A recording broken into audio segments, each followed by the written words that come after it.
జయత్యతిబలో రామో లక్ష్మణశ్చ మహాబలః రాజా జైతి సుగ్రీవో రాఘవేణాభిపాలితః దాసోహం కోసలేంద్రస్య రామస్యాక్లిష్టకర్మణః హనుమాన్ శత్రుసైన్యానాం నిహంతా మారుతత్మజః న రావణసహస్రం మే యుద్ధే ప్రతిఫలం భవేత్ శిలాభిస్తు ప్రహృతః పాదపైశ్చ సహస్రశః అర్దయిత్వా పురీం లంకాం అభివద్య చ మైథిలీం సమృద్ధార్థో గమిష్యామి విశతాం సర్వరక్షసాం.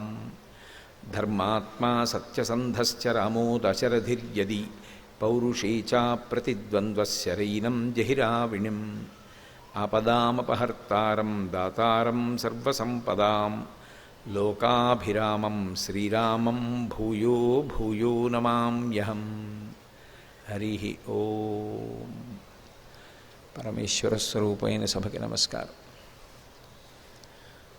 త్రిజట తన స్వప్న వృత్తాంతాన్ని ఆవిష్కరించిన తరువాత సేద తీరి ఉన్నటువంటి సీతమ్మ యొక్క స్థితి దగ్గర నిన్నటి రోజు ప్రవచనాన్ని పూర్తి చేయడం జరిగింది. ఆ తల్లి యొక్క పరివేదనతో కూడుకున్న స్థితిని వర్ణిస్తూ మహర్షి అంటారు, అభూతేనాపవాదేన కీర్తిం నిపతితామివ సన్నామివ మహాకీర్తిం శ్రద్ధామివ విమానితాం అంటారు.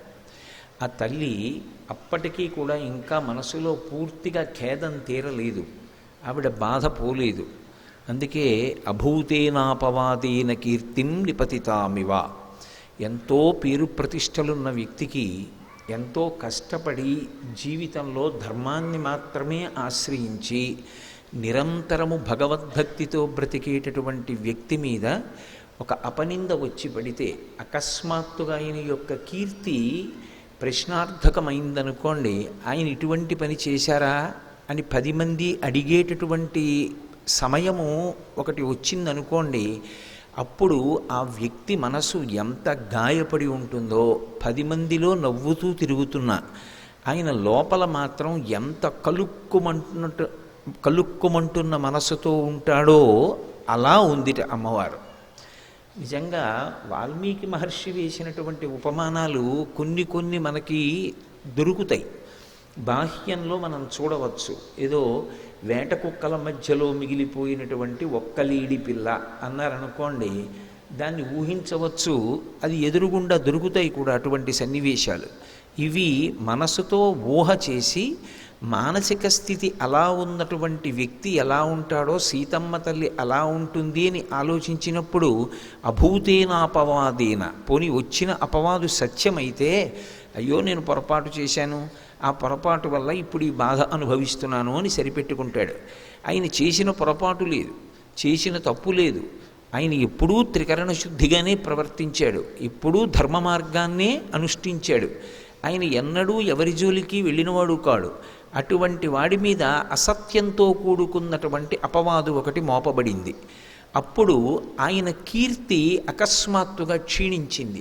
ఆయన ఎంత బాధపడతాడో అలా ఉంది అమ్మవారు. కానీ ఇందులో మీరు ఒకటి ఆలోచించండి, అపవాదు అసత్యం, అది నిజంగా ఆయన చేసిన దోషం కాదు.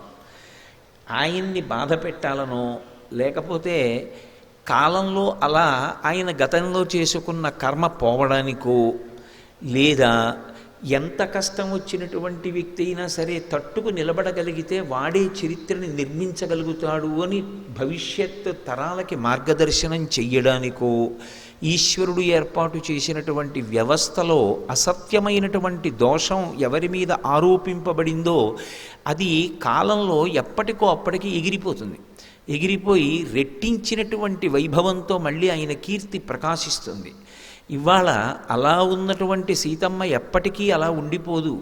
ఆవిడ మళ్ళీ సంతోషంగా తిరిగేటటువంటి రోజు వస్తుంది. ఆరోపింపబడినటువంటి అపవాదు అసత్యమైనప్పుడు అది కొంతకాలానికి ఎలా ఎగిరిపోతుందో, సత్యం ఎలా ప్రకాశిస్తుందో, సీతమ్మ మళ్ళీ పరమ సంతోషంతో ఉండేటటువంటి రోజులు ముందున్నాయి. చెప్పకుండా చెప్పడం సుందరకాండ. మనసు చేత అనుభవించి అటువంటి విషయాన్ని ఊహ చేసినంత మాత్రం చేతనే మనసులో సహృదయం ఉన్నవాడికి అయ్యో అనిపిస్తుంది. అసలు సీతమ్మ యొక్క దైన్యాన్ని, ఆవిడ పొందినటువంటి దుఃఖాన్ని ఆలోచన చేసినప్పుడు అలా అనిపించినటువంటి హృదయం ఏదుందో వాడు సహృదయుడు. అటువంటి సహృదయుడికే కావ్యం చదవడానికి అధికారం ఉంటుంది. అభూతేనాపవాదేన కీర్తిం నిపతితామివ ఆమ్నాయనామయోగేన విద్యాం ప్రశిథిలామివ. ఆమ్నాయనామయోగి అయిన యోగి ఆయన ఆమ్నాయం చేస్తూ ఉంటాడు. ఆమ్నాయము అన్న మాట వేదానికి అన్వయం అవుతూ ఉంటుంది. ఎప్పుడు భగవత్ సంబంధమైనటువంటి మంత్రభాగాన్ని లోపల తిప్పుతూ ఉంటాడు. అందుకే మీరు ఆయన గాఢ నిద్రలో ఉండగా లేపి ఆ మధ్యలో ఉన్న ఏదో ఒక్క విషయాన్ని ప్రస్తావన చేసినా సరే ఆయన దాన్ని కొనసాగించేస్తాడు, ఆయన చెప్పేయగలడు. అంతలా చెప్పగలిగినటువంటి ధారణ దీని చేత వచ్చింది అంటే కేవలం దాన్ని అదే పనిగా బట్టి పట్టడం వల్ల వచ్చింది కాదది. అది ఆయనకు ఉన్నటువంటి శ్రద్ధ, దాని మీద ఆయనకున్న అనురక్తి అటువంటిది. అనురక్తి అది కాబట్టి ఆయన మనసు ఎప్పుడూ దాని గురించే ఆలోచిస్తూ ఉంటుంది. దాని గురించే ఆలోచిస్తుంటే ఆ శ్లోకాలే తిప్పుతూ ఉంటాడు మనసులో. అవే తిప్పుతుంటే అవే మనసులో ఉంటాయి. నేను మొన్నటి రోజు ప్రవచనం పూర్తి చేసి లోపల గదిలో కూర్చుని ఉండగా నా దగ్గరికి మల్లంపల్లి శరభేశ్వర శర్మ గారి అబ్బాయి వచ్చి కలిశారు. నేను చాలా సంతోషించాను ఇంటికి వెళ్ళాక. మల్లంపల్లి శరభేశ్వర శర్మ గారు ఒక రోజున మా ఇంట్లో ఆతిథ్యం తీసుకున్నారు. అటువంటి మహాపురుషుడికి ఆతిథ్యం ఇచ్చేటటువంటి అదృష్టం కలిగింది నాకు. వారికి సౌకర్యంగా నేను ఏర్పాటు చేశానో లేదో, పడుకున్నారో లేదోనని ఆయన తలుపు వెయ్యకయ్యా కోటేశ్వరరావు అన్నారు. ఎటూ తలుపు తీసింది కదా అని అలా వెడుతూ చూశారు. కాళ్ళు రెండు ఇలా ఊపుతూనే ఉన్నారు. అయ్య బాబోయ్ ఈయనకి నిద్ర పట్టట్లేదేమో, దోమలు ఉన్నాయేమో అని లోపలికి వెళ్ళి పిలిచాను. ఆయన పలకలేదు కానీ కాళ్ళు ఊపుతున్నారు. నేను మళ్ళీ నాకు నిద్ర పట్టలేదు. ఆయనకి ఏ అసౌకర్యం వల్ల అలా ఉంది, అన ఒంట్లో బాగోలేదా ఏమైందని మళ్ళీ 1 గంటకి లేచి చూశాను. మళ్ళీ అలాగే ఊపుతున్నారు కాళ్ళు. పోనీ అది ఏదో యథాలాపంగా కాదు, చాలా వేగంగా ఊగుతున్నాయి. మనిషిని పిలిచాను, పలకలేదు.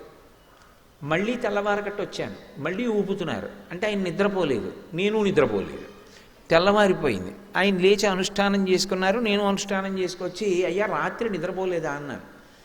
నిద్ర పట్టలేదు కానీ ఎంత ఆనందం అనుభవించానయ్యా అన్నారు. ఏమండి అన్నాను.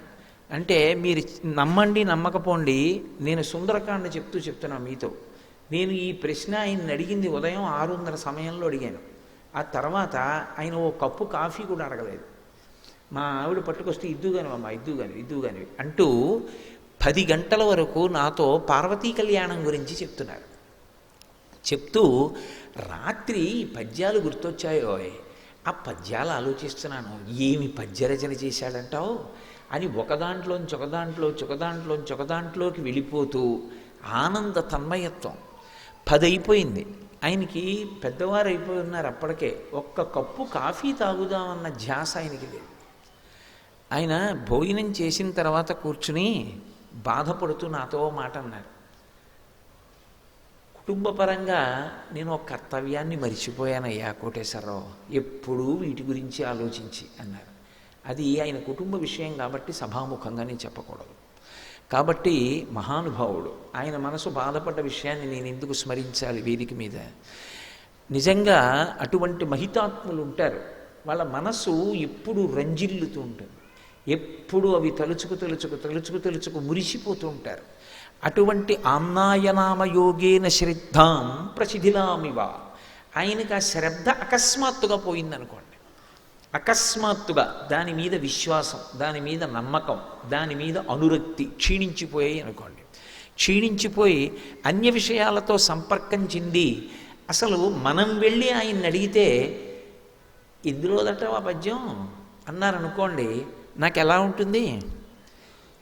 ఈయన అనుకుంటానా అనుకోనా? కానీ ఆ మహానుభావుడి జీవితంలో అలా లేదులేండి. అలా ఒక ఆమ్నాయనామయోగి అకస్మాత్తుగా శ్రద్ధ నశించి నిలబడితే ఎలా ఉంటాడో మనకెలా ఉంటుందో సీతమ్మ అలా ఉంది. ఏమి ఉపమానాలండి అసలు! అది అభూతేనాపవాదేన కీర్తిం నిపతితామివ ఆమ్నాయనామయోగేన శ్రద్ధాం నిపతితామివ. ఆ శ్రద్ధ పోయినటువంటి వ్యక్తి ఆమ్నాయం ఎలా ఉంటుందో అమ్మవారు అలా ఉంది. సన్నామివ పరీక్షీణాం పూజామివ విమానితాం. ఒక వ్యక్తి పూజ చేస్తూ ఉంటే పరమాద్భుతమైనటువంటి పూజ అంటే ఇక్కడ మీరు ఒకటి గమనించాలి, పూజ చూసి అనుభవించేది కాదు. అసలు నిజానికి వేరొకరి పూజ మీరు చూస్తున్నారనుకోండి, ఆయన చేస్తున్న పూజ చూసి మీరు ఆనందించడానికి ఏమీ ఉండదు. బాగా పూజ చేయగలిగిన వాడి పూజ చూస్తే అది ఓ పిచ్చడి పూజలో ఉంటుంది. ఎందుకు నేను అంటున్నానంటే ఈ మాట, శంకర భగవత్పాదులు సౌందర్యలహరి చేస్తూ మాట అంటారు, కదాకాళీ మాత కథయ కలితాలక్తకరసం పిబీయం విద్యార్థి తవ చరణ నిర్ణీజన జలం ప్రకృత్యా మూకానామపి చ కవిత కారణతయా అంటారు. ఇదో పాదయో పాద్యం సమర్పయామి అన్నాను అనుకోండి, నా బోటిగాడైతే ఇలా ఉద్ధరణితో తీసి నీళ్లు పోసేసి తర్వాత ఉపచారంలోకి వెళ్ళిపోతాడు. ఎందుకంటే మనసు అక్కడ ఉంటే కదూ, ఉన్నా ఒక్క క్షణం రమించేది ఏముంటుంది. కానీ నిజంగా పూజలో రమించగలిగిన వ్యక్తి ఒకడు ఉన్నాడు అనుకోండి, ఆయన ఇలా పాత్ర తీసి చేత్తో పట్టుకుని అలాగే ఉండిపోతాడు అరగంట, అంతే ఆయన పూజ అయిపోయింది. ఎందుకంటే ఆయనకి నిజంగా ఆ పార్వతీ పరమేశ్వరుల యొక్క పాదారవిందములు కనపడతాయి. బంగారు పళ్ళెంలో మల్లెపూలు పరచి, స్వామి కాళ్ళు కడుగుతాను పాదాలు పైకెత్తండి అంటే స్వామి ఇలా పంచ పైకెత్తి ఇలా రెండు కాళ్ళు పెడితే, అమ్మవారు తన చీర పైకెత్తి పెడితే ఆ పరమశివుని పాదములకున్నటువంటి మంజీరములు, అమ్మవారి పాదములకున్నటువంటి మంజీరములు కనపడుతుంటే, పసుపు కుంకం పారాణితో ఉన్నటువంటి ఆ పాదాల మీద భార్య బంగారు చెంబుతో నీళ్లు పోస్తే నీళ్లల్లో మునిగి ఉన్నటువంటి ఆ పాదాలని బహు సౌకుమార్యంగా కడుగుతున్నప్పుడు మరి మంజీరం అడ్డు రాదు. ఎడంచేత్తో మంజీరం ఇలా ఎత్తి పట్టుకుని ఆయన కాలు వెనక, అమ్మ కాళ్ళ వెనక కడిగి పసుపు ఎరుపుగా ఉన్నటువంటి ఆ నీళ్లు ఎడంచేత్తో ఉద్ధరణితో తీయడం ఇష్టం లేక ఇలా చూస్తే, భార్య ఉద్ధరణితో తీసిస్తే తాను వాటిని ఇలా పట్టుకుని ఆ సువాసనలు గుబాళిస్తున్న నీటిని 3 మాటలు తీర్థంగా పుచ్చుకొని ఆ పళ్ళెం పక్కకి తీసి ఆ పాదాలు తుడుస్తున్న భావన చేస్తూ ధ్యానమునందు మగ్నుడయ్యి ఉన్నాడు అనుకోండి, పాదయోహో పాద్యం సమర్పయామి, ఆయన అలాగే ఉంటాడు. ఆ గిన్నెట్టు ఆ పాత్ర పట్టుకున్నవాడు పాత్ర పట్టుకుని అలాగే ఉంటాడు. చూసిన వాడికి ఏమర్థం అవుతుంది?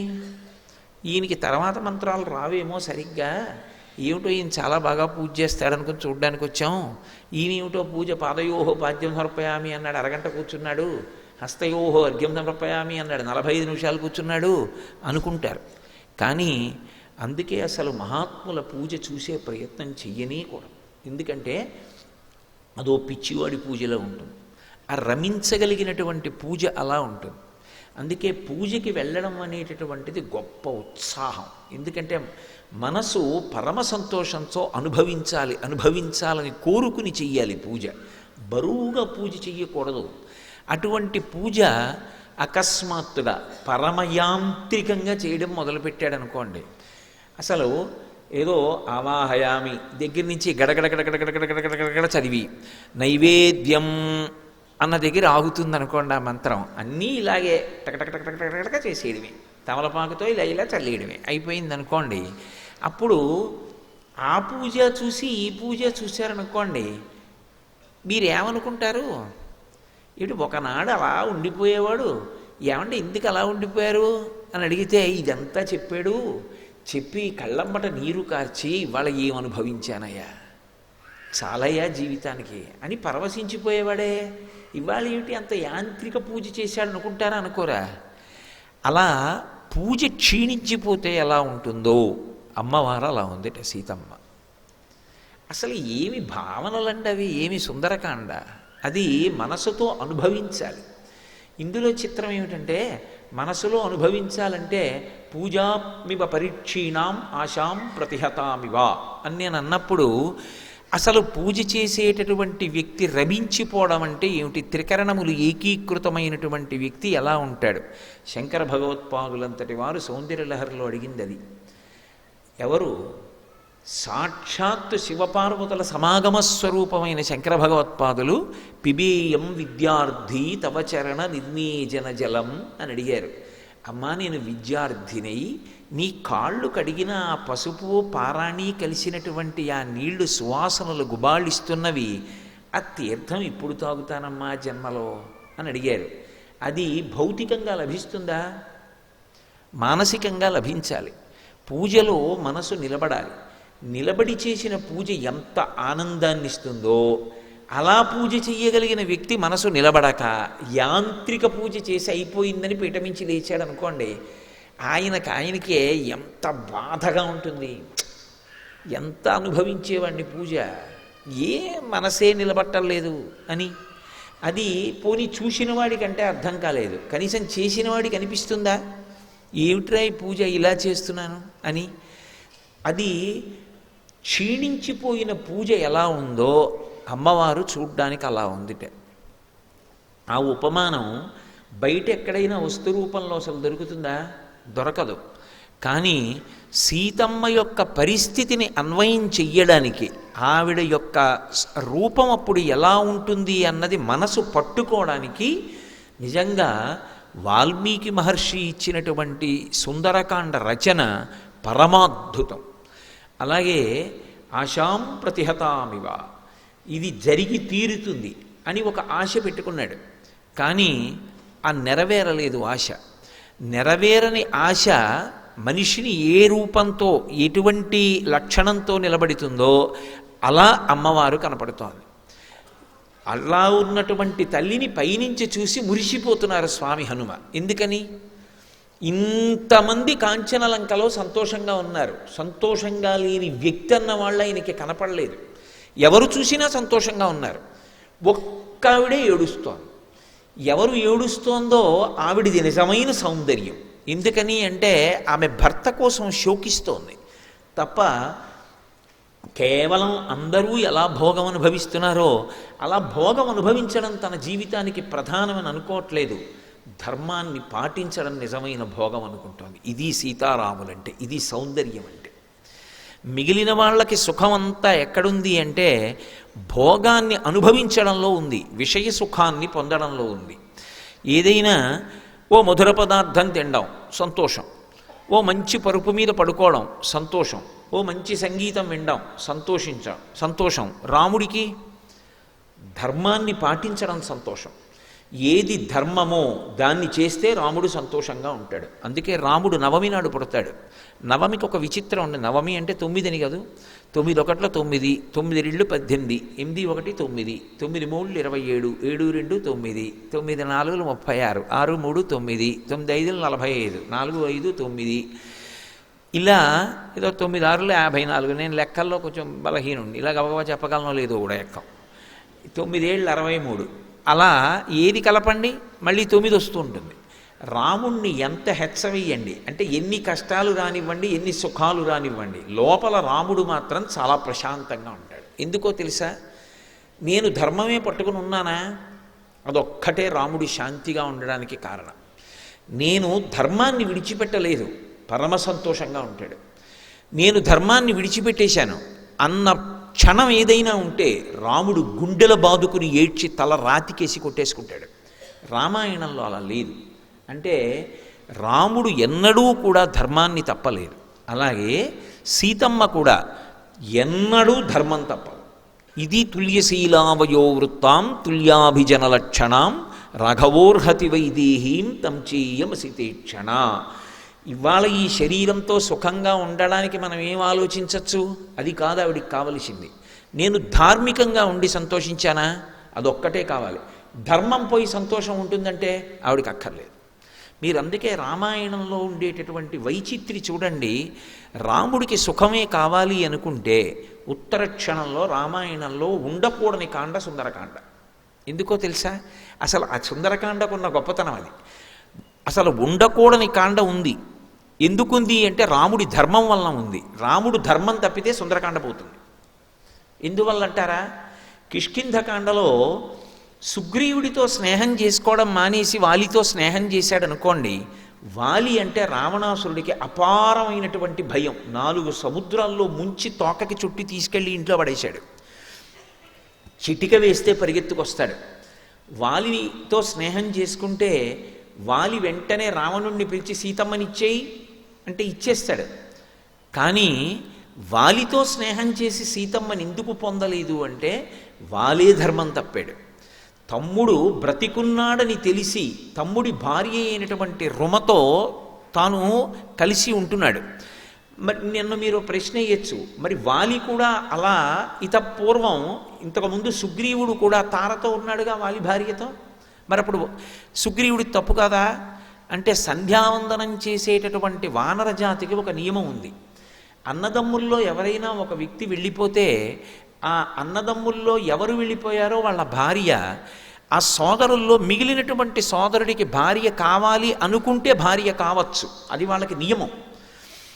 ఒకప్పుడు వాలి బిలంలోకి వెళ్ళాడు దుందుబితో యుద్ధం చేయడానికి, వెళ్ళి ఇక తిరిగి రాలేదు, చనిపోయాడు అనుకున్నారు. సుగ్రీవుడు కూడా అందులో ఏం కాపట్యం లేదు, చనిపోయాడు అనుకుని రాయి అడ్డు పెట్టి వచ్చేసాడు. అందరూ చనిపోయాడనే అనుకున్నారు. తన భర్త చనిపోయాడు అనుకుని వాలి భార్య తార సుగ్రీవుడి దగ్గర చేరింది. కాబట్టి సుగ్రీవుడికి ధర్మదోషం రాలేదు. కానీ సుగ్రీవుడు బ్రతికున్నాడని తెలిసి తరిమి కొట్టి సుగ్రీవుడి భార్య రుమని తన భార్యగా అనుభవించాడు వాలి. కాబట్టి ధర్మం తప్పాడు. ధర్మం తప్పిన వాడితో స్నేహం చేసుకుని నా భార్యను నేను తెచ్చుకోను, ధర్మంలో ఉన్నవాడితో స్నేహం చేసుకుని కష్టపడైనా నా భార్యను తెచ్చుకుంటాను. ఈ అకుంఠిత దీక్షతో నిలబడ్డాడు కాబట్టి సుందరకాండ యుద్ధకాండ వచ్చాయి. లేకపోతే అసలు రాముడు ధర్మాత్ముడు కాకపోతే సుందరకాండే లేదు. సుందరకాండ ఉంది అంటే, సుందరకాండ ఉంటే కదా యుద్ధకాండ ఉండడం. కాబట్టి అసలు సుందరకాండ ఉంది అంటే రాముడి ధర్మం. రాముడంత ధర్మాత్ముడు కానీ సీతమ్మ ధర్మాత్మురాలు కాదనుకోండి, అసలు రామ కథకు అంతమే లేదు. ఇంకా రాముడికి ఆలయము లేదు, రాముడి కథ లేదు. ఎందుకని అంటే అసలు నా నోటితో అలా ఉచ్చరించడం కూడా నాకు ఇష్టం లేదు. సీతమ్మ మనసులోనైనా సరే ఎప్పుడైనా నిజమే రావణుడు చెప్తున్నది అసలు రాముడు ఉన్నాడో లేడో, ఇలా ఎందుకు నా జీవితాన్ని పాడు చేసుకోవడం అని ఆలోచించింది అనుకోండి, ఇంకేమి సీతారాములు, ఇంకేమి దాంపత్యం, ఇంకెందుకు ఈ దేవాలయాలు.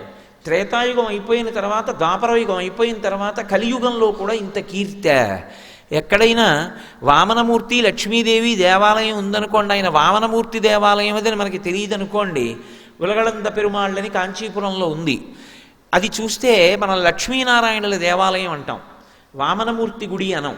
ఓ మత్స్యమూర్తికి ఉంటే లక్ష్మీనారాయణుల దేవాలయం అంటాం. కానీ లక్ష్మీదేవే సీతమ్మగా, విష్ణుమూర్తే రాముడిగా వచ్చిన లక్ష్మీనారాయణుల గుడి అనం, సీతారాములనే అంటాం.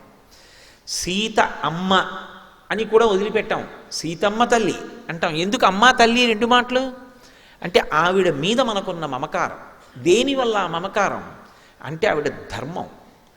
ఆవిడ పతివ్రత ధర్మాన్ని అలా పాటించింది మనసులో కూడా ఎన్నడూ. అందుకే సుందరకాండలో ఆవిడే పరీక్ష పెట్టుకుంది.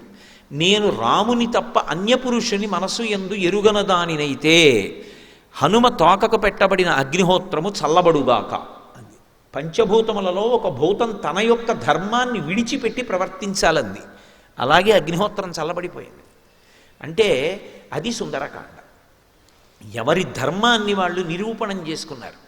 అనుష్ఠించిన ధర్మం రక్షించి తీరుతుంది. ధర్మం రక్షించి తీరుతుందన్న ఉత్సాహం ప్రజలలో నింపకపోతే సాహిత్యం ధర్మం పట్టుకున్నవాడు పాడైపోయిన సందర్భాల్ని చూపిస్తే అసలు లోకంలో ధర్మం ఎందుకు నిలబడుతుంది? ధర్మం పట్టుకోగలిగితే ఎప్పటికైనా నువ్వు విజేతవి. కాలమునందు నీ కీర్తి ఒకలా ఉండదు, కాలంతో సంబంధం లేకుండా శాశ్వతమైన కీర్తి గణిస్తావు. ఇది చెప్పవలసినది కావ్యం. అటువంటి రచనలు ఏ ఉంటాయో వాటికి కాలంతో సంబంధం ఉండదు. సూర్యచంద్రులు ఉన్నంత కాలం అటువంటివి బ్రతికే ఉంటాయి, మనుషుల్ని బ్రతికిస్తాయి. అందుకే రామాయణం మనుష్య జాతి ఉన్నంతకాలం చదువుకోవలసినటువంటి గ్రంథం. సుందరకాండ ఎప్పుడూ పారాయణ చేయవలసినటువంటి కాండ. అందుకే ఆ తల్లి ఎంతో బాధపడింది. అంత దుఃఖంతో కూడుకున్న స్థితిలో శిశుపావృక్షం కింద కూర్చునుంది. అకస్మాత్తుగా తల్లికి ఒక విశేషమైనటువంటి విపరీతమైనటువంటి ఆలోచన వచ్చింది. ఆలోచన వస్తున్నప్పుడు ఆవిడ పడుతున్నటువంటి బాధ చేత ఆమె మనసు ఎటువంటి వ్యగ్రతని పొందిందో ఆవిష్కరించింది. ఆవిడంది, అనన్యదైవత్వమియం క్షమాచ భూమౌ చ శయ్యా నియమశ్చ ధర్మే పతివ్రతాత్వం విఫలం మమేదం కృతం కృతఘ్నీష్వివ మానుషాణం అంది. ఇది బహుగంభీరమైనటువంటి శ్లోకం. తాను అనుష్ఠించిన ధర్మంతన్ని ఏమి రక్షించింది ధర్మానుష్ఠానం చేసిన వ్యక్తికి జీవితంలో ఈ ప్రశ్న వచ్చి తీరుతుంది. ఎప్పుడో అప్పుడు వస్తుంది. దానికే శ్రద్ధ అని పేరు. ఒరిపిడి వస్తుంది. ఇది పట్టుకోకపోయి ఉంటే నేను ఎంత సుఖపడి ఉండేవాడిని, ధర్మం వదిలి ఎంతమంది సంతోషంగా ఉన్నారు, ధర్మం పట్టుకుని నేనేం బాగుపడ్డాను, నేను కూడా వదిలి ఉండాల్సింది అనిపిస్తుంది. వదిలి ఉండాల్సింది అని అనిపించినప్పుడు కూడా వదలకుండా పట్టుకున్న ధర్మం కాపాడి తీరుతుందని పట్టుకున్న వాడెవరో వాడు శ్రద్ధావంతుడు. తప్ప అప్పటికలా అనిపించిందని వదిలేస్తే అది శ్రద్ధ కాదు. అందుకే ధర్మం ఎవరు బాగా పట్టుకుంటారో వాళ్ళకే పరీక్ష వస్తుంది. ఎందుకంటే వాడే శాశ్వత కీర్తికి కారకుడు, పాత్రుడవుతాడు. అందుకే సీతమ్మ తల్లి ఒక మాట అంటోంది, ఈ ఒరిపిడి ఆవిడికి రావాలి, రాకపోతే కావ్యానికి అందమే ఉందండి. సీతారాముల కథ మధురాతి మధురమైన కథ. దానికి ఏ తత్వాలు చెప్పక్కర్లేదు. రామకథని రామకథగా చెప్తే చాలు. ఎన్ని మాటలు విన్నా మధురమే. మీకెవరికి రామాయణం తెలీదా? సుందరకాండలో ఏమవుతుందో మీకు తెలీదా? తెలియని వాళ్ళు ఈ సభలో ఒక్కళ్ళు లేరు. మరి ఇన్ని వేల మంది కూర్చుని నించుని పైన నిలబడి ఎందుకు ఇలా వింటున్నారు అంటే అది వాల్మీకి మహర్షి ఇచ్చినటువంటి కావ్య సౌందర్యం. ఆ కథకి కథగా అంత అందం ఉందంతే. ఆ తల్లి ఒక మాట అంటోంది, అనన్యదైవత్వం ఇయం క్షమాచ. నా ధర్మాన్ని నేను పట్టుకున్నాను. ఏమిటి నా ధర్మం? నాకు వేరు భగవంతుడు లేడు, నాకు పరమేశ్వరుడు ఉన్నాడా లేడా వీటితో సంబంధం లేదు. నాకు కనపడుతున్న దైవం, నాకు ప్రత్యక్షంగా కనపడేటటువంటి దైవం అని, ఆయనతో ఉండడమే నాకు సమస్తమని, ఆయన లేని ఏ భోగమైనా నాకు దుఃఖమేనని, ఆయన ఉన్నది అయోధ్య అని, ఆయనతో కలిసి నేను వచ్చాను. ఆయన నుంచి విడిపడ్డాను. విడిపడినా ఆయనని మనసులో ధ్యానం చేయడం పరమేశ్వర ధ్యానమే. ఆయన రూపంలోనే పరమేశ్వరుడు నన్ను రక్షిస్తాడు తప్ప వినా ఆయన కాకుండా భగవంతుడు వచ్చి రక్షిస్తాడని నేను అనుకోలేదు. ఆయనే వచ్చి రక్షిస్తారని రామపాదములని ఆశ్రయించాను. కాబట్టి నాకు దైవం రాముడు. నేనంత ఉపాసన చేశాను. ఈ ఉపాసన చేసినప్పుడు రాముడు వచ్చాడా లేదా కాదు అక్కడ ప్రాతిపదిక. భర్తని అలా ఉపాసన చేసిన పతివ్రత రక్షింపబడుతుంది. ఇది శాస్త్రము యొక్క ప్రమాణం. పతివ్రత ధర్మాన్ని ఏ స్త్రీ పాటించిందో ఆమె సూర్యచంద్రుల గతులను మార్చగలదో అనసూయమ్మ నిరూపణం చేసింది ఈ లోకంలో. సుమతి నిరూపణం చేసింది. నేను అదే పట్టుకున్నాను. అదే పతివ్రతా ధర్మం పాటించాను. భూమౌచ శయ్య, భర్త పక్కన లేడు కాబట్టి నేను మంచం మీద కూడా పడుకోలేదు, కటిక నేల మీద పడుకున్నాను. అలా పడుకోవడానికి యోగ్యం కాదు. ఎందుకంటే జనక మహారాజు గారి పుత్రి అయోనిజ, దశరథ మహారాజు గారి పెద్ద కోడలు, రామచంద్రమూర్తి ఇల్లాలు. నేను ఒక తల్పం మీద పడుకుంటానంటే అక్కడ ఇవ్వని వాళ్ళు ఎవరూ లేరు. కానీ ఆవిడ స్వచ్ఛందంగా పెట్టుకున్న నియమం చేత భూమి మీద పడుకుంది. భూమౌచ శయ్య, అది ఎక్కడ? లంకాపట్టణంలోనే అని అనుకుంటున్నారేమో.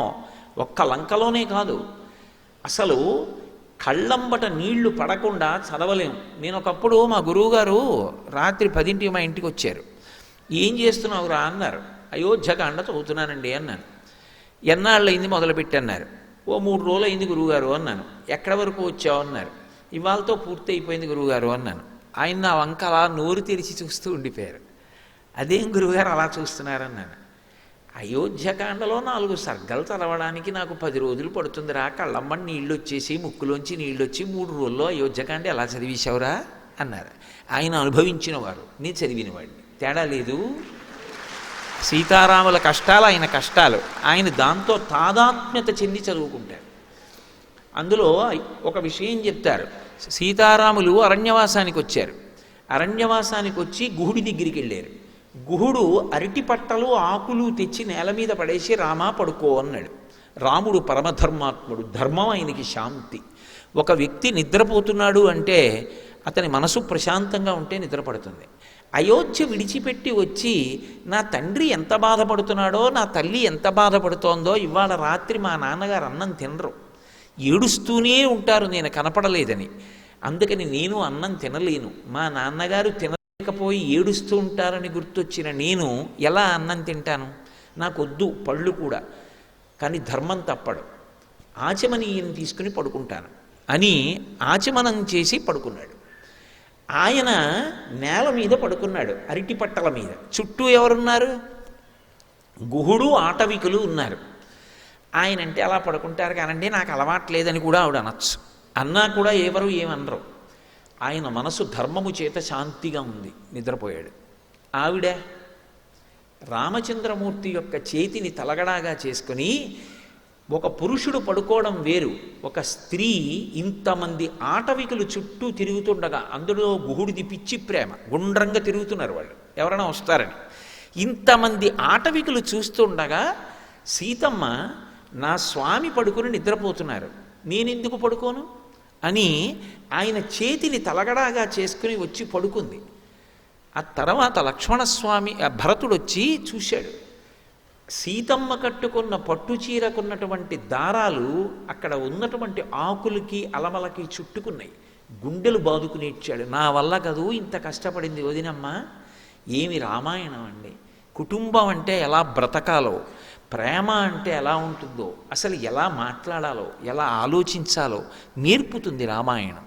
రామాయణం నేర్చుకున్న వ్యక్తి యొక్క ఆలోచన సరళే వేరుగా ఉంటుంది. అంత ఆర్ద్రతతో ఉంటుంది, అంత ప్రేమతో ఉంటుంది. అందుకే అలా పడుకుంది సీతమ్మ.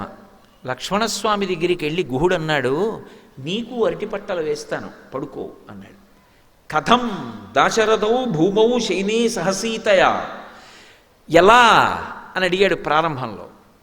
లేకలేక పుట్టిన కుమారుడు, సుగుణాభిరాముడు, ఎవడు కనపడకపోతే మా తండ్రి శరీరమే వదిలేస్తాడో అటువంటి రాముడు అరణ్యవాసానికి వచ్చి కటిక నేల మీద పడుకున్నాడు, నువ్వు కొట్టి పడేసిన అరటి డప్పల మీద.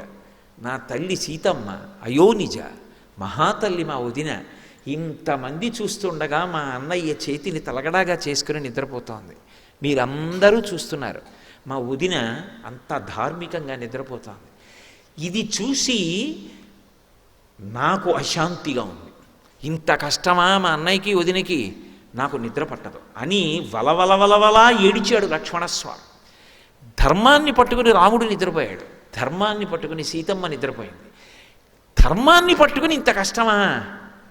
ఏమి వాళ్ళు సుఖపడ్డారు జీవితంలో? ధర్మానికి ఇంత కష్టపడుతున్నారా? లక్ష్మణుడు తట్టుకోలేక నాకు నిద్ర పట్టదన్నాడు. వాళ్ళిద్దరి జీవితం అది.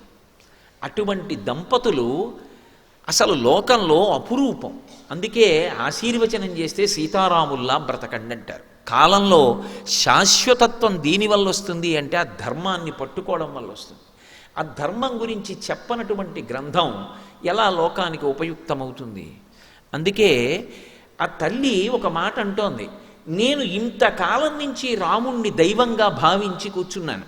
అనన్య దైవత్వమియం క్షమాచ భూమౌచ శయ్యా నియమశ్చ ధర్మే, భూమి మీద పడుకుని నిద్రపోతున్నాను, సమస్తమైనటువంటి నియమములు పాటించాను. భర్త పక్కన లేనప్పుడు ఏది చెయ్యకూడదో అందులో ఒక్క పని నేను ప్రయత్నపూర్వకంగా ఏదో చెయ్యకుండా ఉండడం కాదు, అసలు నా భర్త పక్కన లేడు కాబట్టి నా మనసే అంగీకరించలేదు, కించిత్ సుఖం నేను పడ్డది లేదు. 10 నెలల నుంచి చీర కూడా మార్చుకోవాలా తల్లి. భూమౌచ శయ్యా నియమశ్చ ధర్మే పతివ్రతాత్వం విఫలం మమేదం, నా విషయంలో పాతివ్రత్య ధర్మము విఫలమైంది. ఇది మహాపతివ్రత మనసు యందు రాకూడని ఆలోచన.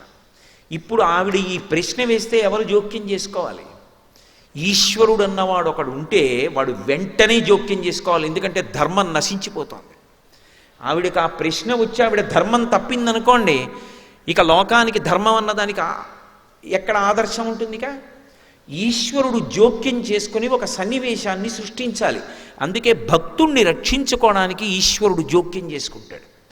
ఆయన ఎలా జోక్యం చేసుకుంటాడో మనకి తెలియదు. ఒక్కొక్కసారి బహుముందుగానే జోక్యం చేసేసుకుంటాడు, వచ్చేది తెలుస్తుంది కాబట్టి అడ్డుకట్ట వేసి నించుంటాడు. మనకి తెలియవు ఆయన యొక్క కృత్యములు.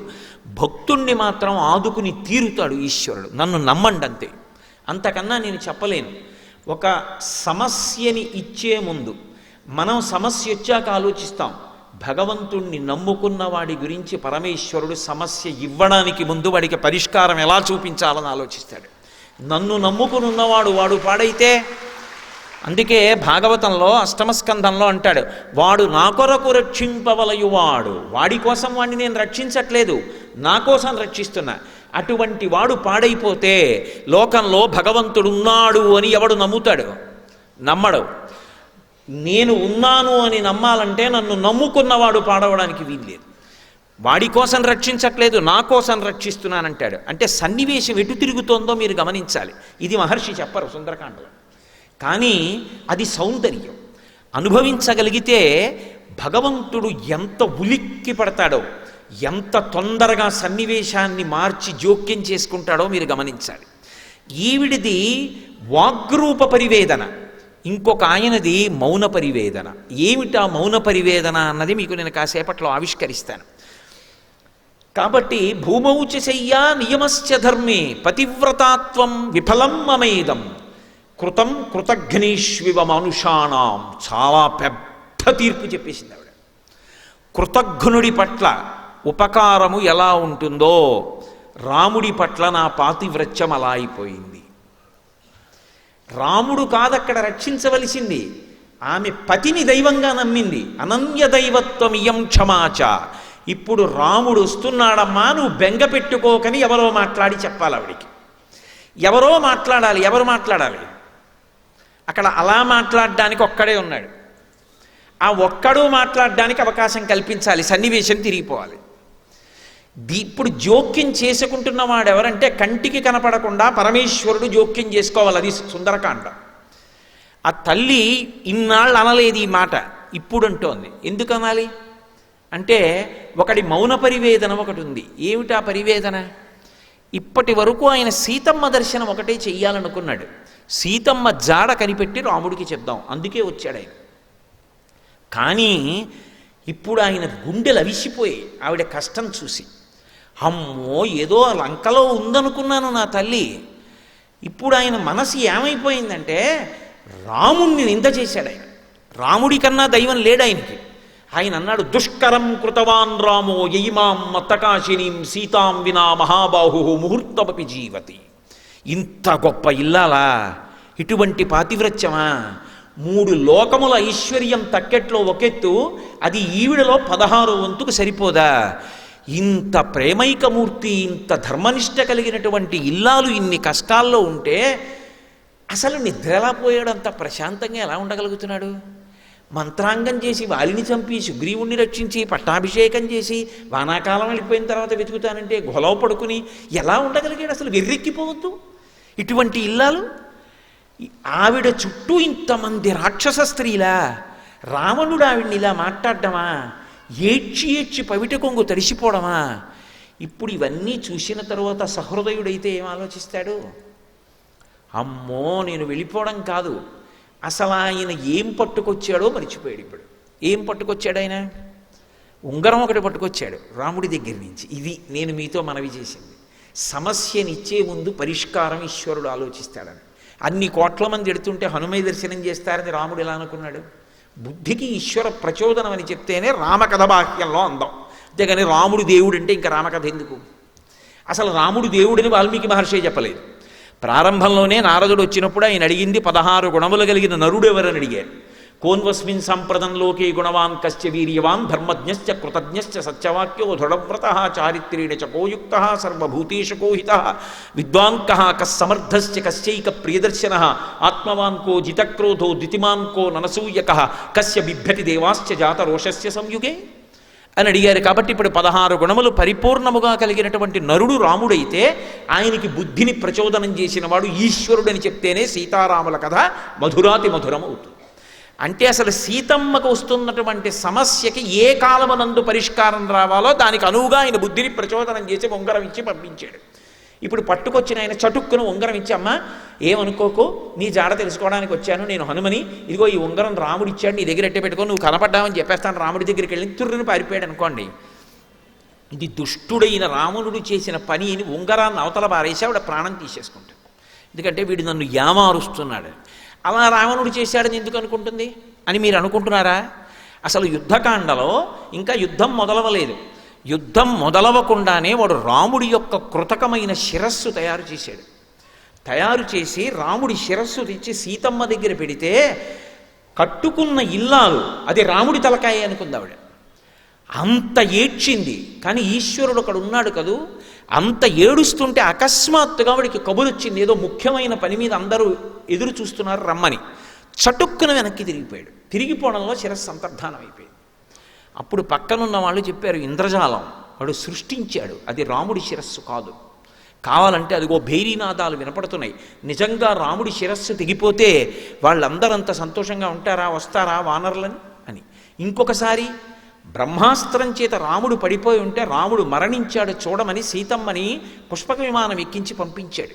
ఎలాగో రాముడు చనిపోయాడని ఆవిడ తప్పు చేస్తే ఇక రాముడు లోపలికి రాడు, వెళ్ళిపోతాడు. ఇటువంటి భార్య నాకెందుకని కార్యం సాధించవచ్చు. ఎటువంటి కుట్రపూరితమైన ఆలోచనలు చెయ్యాలో అన్నీ చేశాడు. పైకి చేష్టితములకు ముందు లోపలి సంస్కారం ప్రధానం.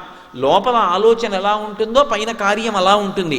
అన్ని అవలక్షణములున్నవాడు, అటువంటి దుష్టమైన ఆలోచనలు ఉన్నవాడు, అటువంటి వాడు ఒక ఉంగరాన్ని తీసుకురావడం పెద్ద గొప్ప, తన దగ్గర ఉన్న రాక్షసుల్లో ఒకటి కోతిని చేయడం పెద్ద గొప్ప.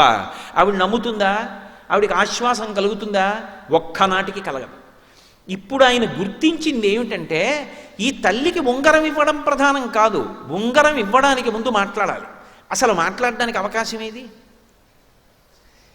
ఇప్పుడు మాట్లాడి వెళ్ళలేదనుకోండి, ఉపద్రవం ఇంకొకలా వస్తుంది. అది ఈశ్వరుడు 1000 కళ్ళతో భక్తుణ్ణి చూసుకోవడం అంటే. ధర్మాన్ని ఆయన కాపాడుకుంటాడు.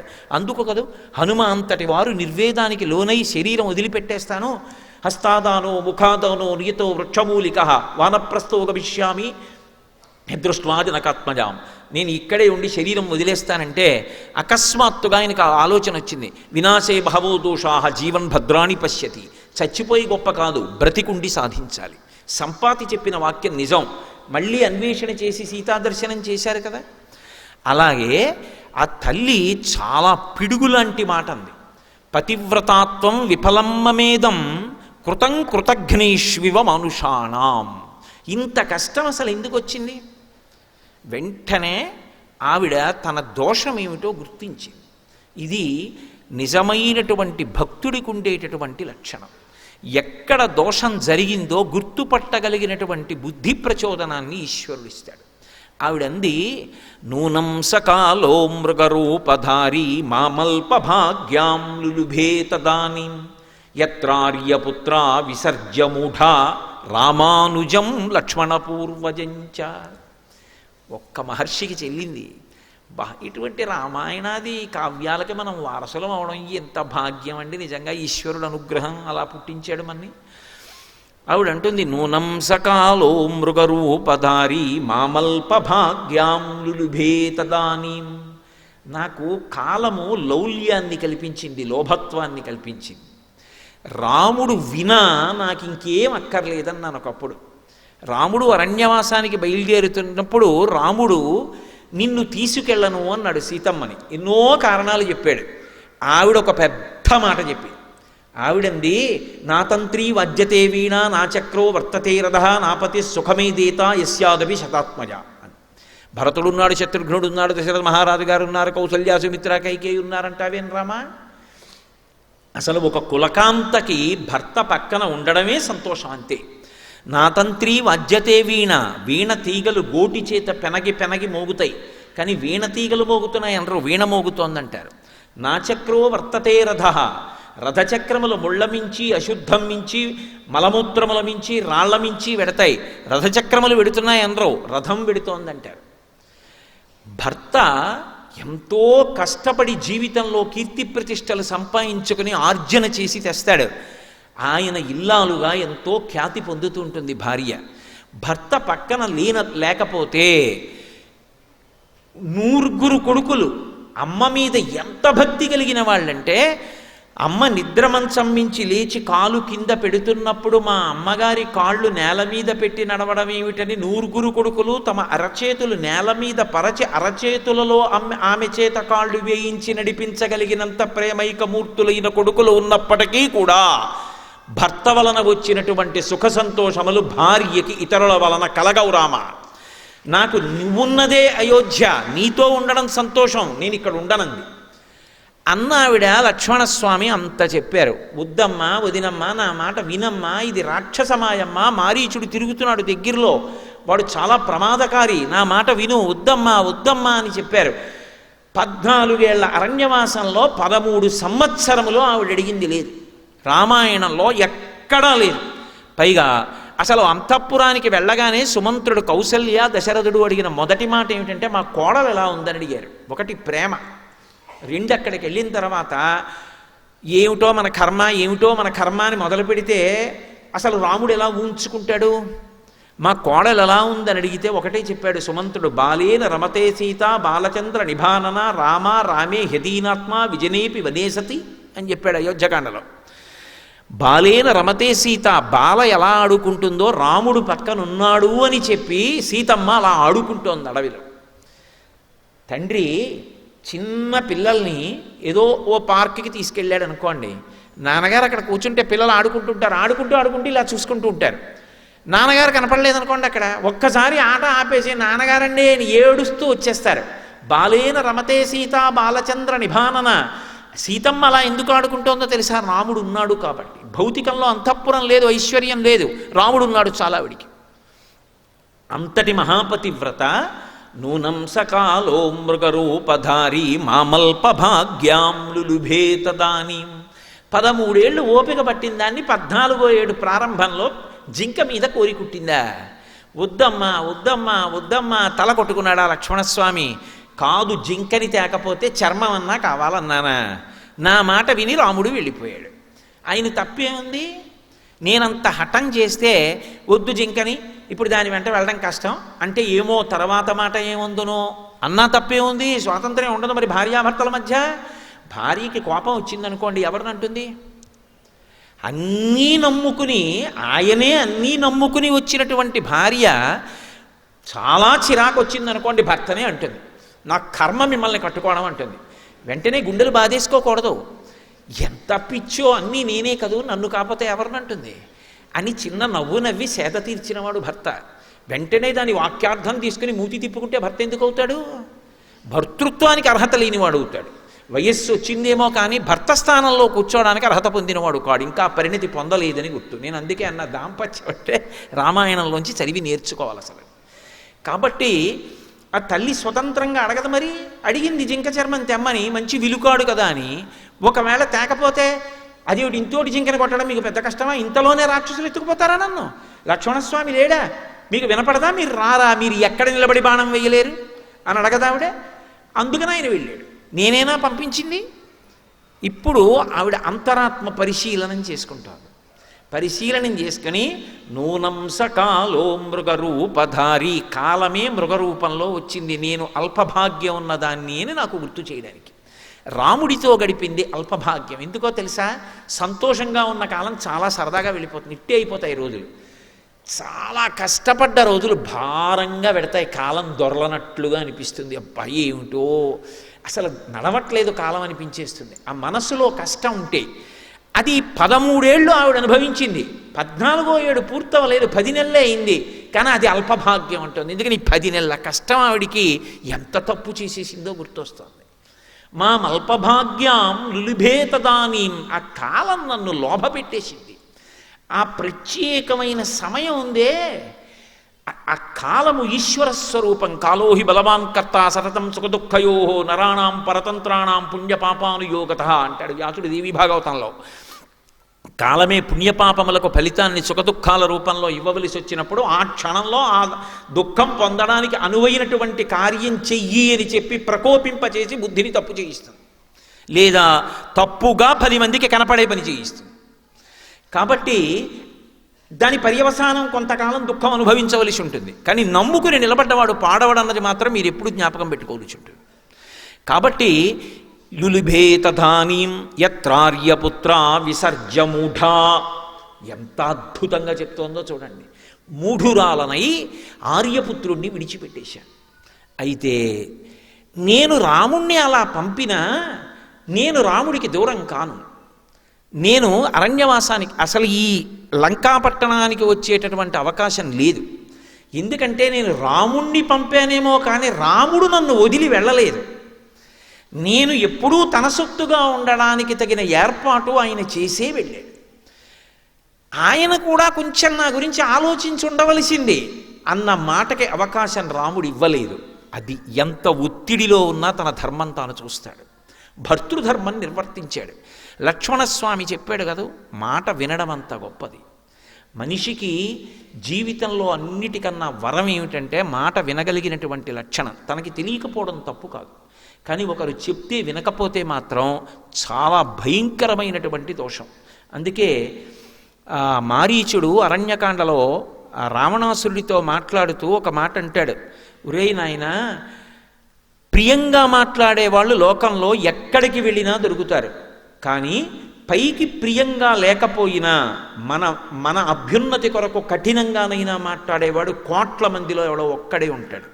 వాడి మాటని సందేశాత్మకంగా తీసుకోవాలి తప్ప ఆయన కోపంగా మాట్లాడాడని చెప్పి వెంటనే ఆయన మీద తిరగబడిపోవడం గొప్ప విషయం కాదు. సులభాః పురుషారాజన్ సతతం ప్రియవాదినః అప్రియస్య తు పథ్యస్య వక్తా శ్రోతా చ దుర్లభః. కఠినంగా మాట్లాడినా మంచి చెప్పగలిగిన వాడు దొరికితే, కఠినంగా మాట్లాడినా ఆయన చెప్పిన దాంట్లో సత్యం ఉంది అని అంగీకరించగలిగిన శ్రోత దొరికితే అదే క్షేత్రం, అది అజరామరం, అది అద్భుతం. కానీ లోకంలో అలా చెప్పే వక్త దొరకడు, ఒకవేళ అలా చెప్పేవాడున్నా వినే శ్రోత దొరకడు. అని నేను చెప్తే నీ తలకెక్కట్లేదని ఆ రోజు చెప్పాడు మారీచుడు రావణాసురుడితో. నేను ఆ రోజున లక్ష్మణస్వామి చెప్పిన మాట విని రాముణ్ణి పంపా, నేను తప్పు చేశా, రాముడు తన ధర్మం తప్పల. అంత ఒత్తిడిలో వెడుతున్నా ఏమో లక్ష్మణస్వామి చెప్తున్నాడు, నేను వెళ్ళాక ఎవరైనా రాక్షసులు వస్తే లక్ష్మణస్వామిని తీసుకెళ్ళలా, నువ్వు రావడానికి వీల్లేదు, నువ్వు కదలడానికి వీల్లేదు ఇక్కడి నుంచి, మళ్ళీ నేను తిరిగి వచ్చే పర్యంతం వదిన యొక్క రక్షణ కర్తవ్యాన్ని నీ మీద పెడుతున్నానని చెప్పి లక్ష్మణస్వామికి ఆజ్ఞ ఇచ్చి వెళ్ళాడు. అక్కడ లక్ష్మణస్వామి తన కర్తవ్యాన్ని విస్మరించలా, అలాగే నిలబడ్డాడు. లక్ష్మణస్వామి అక్కడ అలాగే ఉండుంటే రావణుడు అసలు రాగలడా? లక్ష్మణుణ్ణి కూడా ఎవరు పంపించారు? నేను పంపించాను. నేనంటే ఎవరు? సీతమ్మ. ఎలా పంపించింది? లులుభేత దానీం, కాలము మభ్యపెట్టింది కదా నన్ను. ఆ సమయంలో ఆ మృగం కోసం రాముడు ఎడితే మృగం అరిచింది, హా లక్ష్మణ హా సీత అంది రాముడి కంఠంతో. వెంటనే ఏమన్నాను, లక్ష్మణ వెళ్ళన్నాను. అప్పుడు లక్ష్మణుడు ఏమన్నాడు, వద్దు వదినా, నా మాట విను, దేవతలందరూ కట్టుకుని వచ్చినా రాముడిని ఏం చేయలేరు, రాముడు వస్తాడు, నా మాట నమ్మమ్మా అని తలకొట్టుకున్నాడు. నేనేమన్నాను చటుక్కుని, వెళ్ళు వెళ్ళు వెళ్ళు అని పోరినా లక్ష్మణస్వామి వెళ్ళలేదని చటుక్కనొక్క మాట అన్నాను. రామాయణంలో సుందరకాండ సౌందర్యం వాగ్వైభవం. కోట్ల శతఘ్నులు సాధించలేనిది ఒక్క మాట చేత సాధించేయచ్చు. ఒక్క మాట ఎంతమంది మనసుల్ని ఎలాగైనా మార్చేస్తుంది. అది మాట్లాడేవాడు ఎందుకు మాట్లాడుతున్నాడన్నది కాలం తర్వాత నిర్ణయించాలంతే. కాబట్టి లక్ష్మణస్వామి వెళ్ళడు, కానీ సీతమ్మేమంది, సుష్టత్వం వనేరామ మేకమేకోను గచ్చసి మమ హేతో ప్రతిచ్ఛన్న ప్రయుక్తో భరతేనవ. అరణ్యకాండ. లక్ష్మణస్వామి వెళ్ళకపోతే నాకిప్పుడు అర్థమవుతోంది, లక్ష్మణ, భరతుడు రాజ్యాన్ని తీసేసుకున్నాడు, తన అమ్మ కైకమ్మ ద్వారా అడిగించాడు. నవపంచచ వర్షాణి దండకారణ్యమాశ్రిత చీరాజన జటాధారీ రామో భవతు తాపసః అభిషేక సమారంభో రాఘవస్యోపకల్ప్యతాం అనీనైవాభిషేకేన భరతో విభిషిచ్యతాం. అయోధ్యకాండ. అడిగింది కైకమ్మ 2 వరాలు. 14 ఏళ్ళు రాముడు అరణ్యవాసానికి వెళ్ళాలి, భరతుడికి ఇదే ముహూర్తానికి పట్టాభిషేకం చేయాలి. నక్షత్రాలు ఒకటి కావు, ముహూర్తం ఎలా సరిపోతుంది? ఆలస్యమైతే రాముడికి దక్కుతుందేమో, చేసేయమంది. రాముణ్ణి అరణ్యవాసానికి పంపింది. ఒకడు ఎక్కడో ఉండి రహస్యంగా రాజ్యం కొట్టేశాడు. అక్కడే ఉన్నవాడు రాజ్యం పోయినా నన్ను చూసుకో, మీ అన్న బతుకుతాడు, మీ అన్నకి నేను శాంతి స్థానం. ఇది భార్యాస్థానం అంటే. ఎన్ని కష్టాలు వచ్చినా భార్య మీకు ఎందుకండి, మీరు నమ్ముకున్న ఈశ్వరుడు లేడా అని ఒక్క మాట అంటే పురుషుడు నిలదొక్కుంటాడు. సీతమ్మ శాంతిస్థానం, అది పోతే తప్ప రాముడు పడ్డం. కాబట్టి సీతమ్మ వెళ్ళిపోవాలంటే నీవు నా మీద కన్నీసావు, ఎప్పటి నుంచో నన్ను నువ్వు అనుభవించాలని చూస్తున్నావు, అందుకని భరతుడు నిన్ను పంపాడు. మీ ఇద్దరు కూడబలుక్కున్నారు. ప్రయుక్తో భరతేనవా, ఆయన రాజ్యం తీసేసుకున్నాడు, నువ్వు నా కోసం వచ్చావు. మీ అన్న అరిచాడు, నువ్వు వెళ్ళవు, నాకు తెలుసు, ఎందుకంటే ఆపదొచ్చి రాముడు పడిపోవాలి. పడిపోతే నన్ను నువ్వు పొందుదామని చూస్తున్నావు, నా ప్రాణాలు పోయినా నీకు భార్యని కానంది. ఈ మాట విన్నాడు లక్ష్మణస్వామి. అమ్మ ఇంకా విననమ్మా, నేను బయలుదేరిపోతున్నానని వెళ్ళిపోయాడు.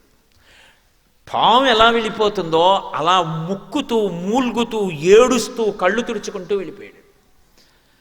వెళ్ళిపోతే ఏమైంది? లక్ష్మణస్వామి వెళ్ళాడు. లక్ష్మణస్వామికి రాముడికి కూడా దూరం అయిపోయాడు. మాట కదు కొట్టేసింది దెబ్బ నన్ను. ఒక్క మాట ఎంత ఇబ్బంది పెట్టింది. అది దానికి నేపథ్యం ఏమిటి?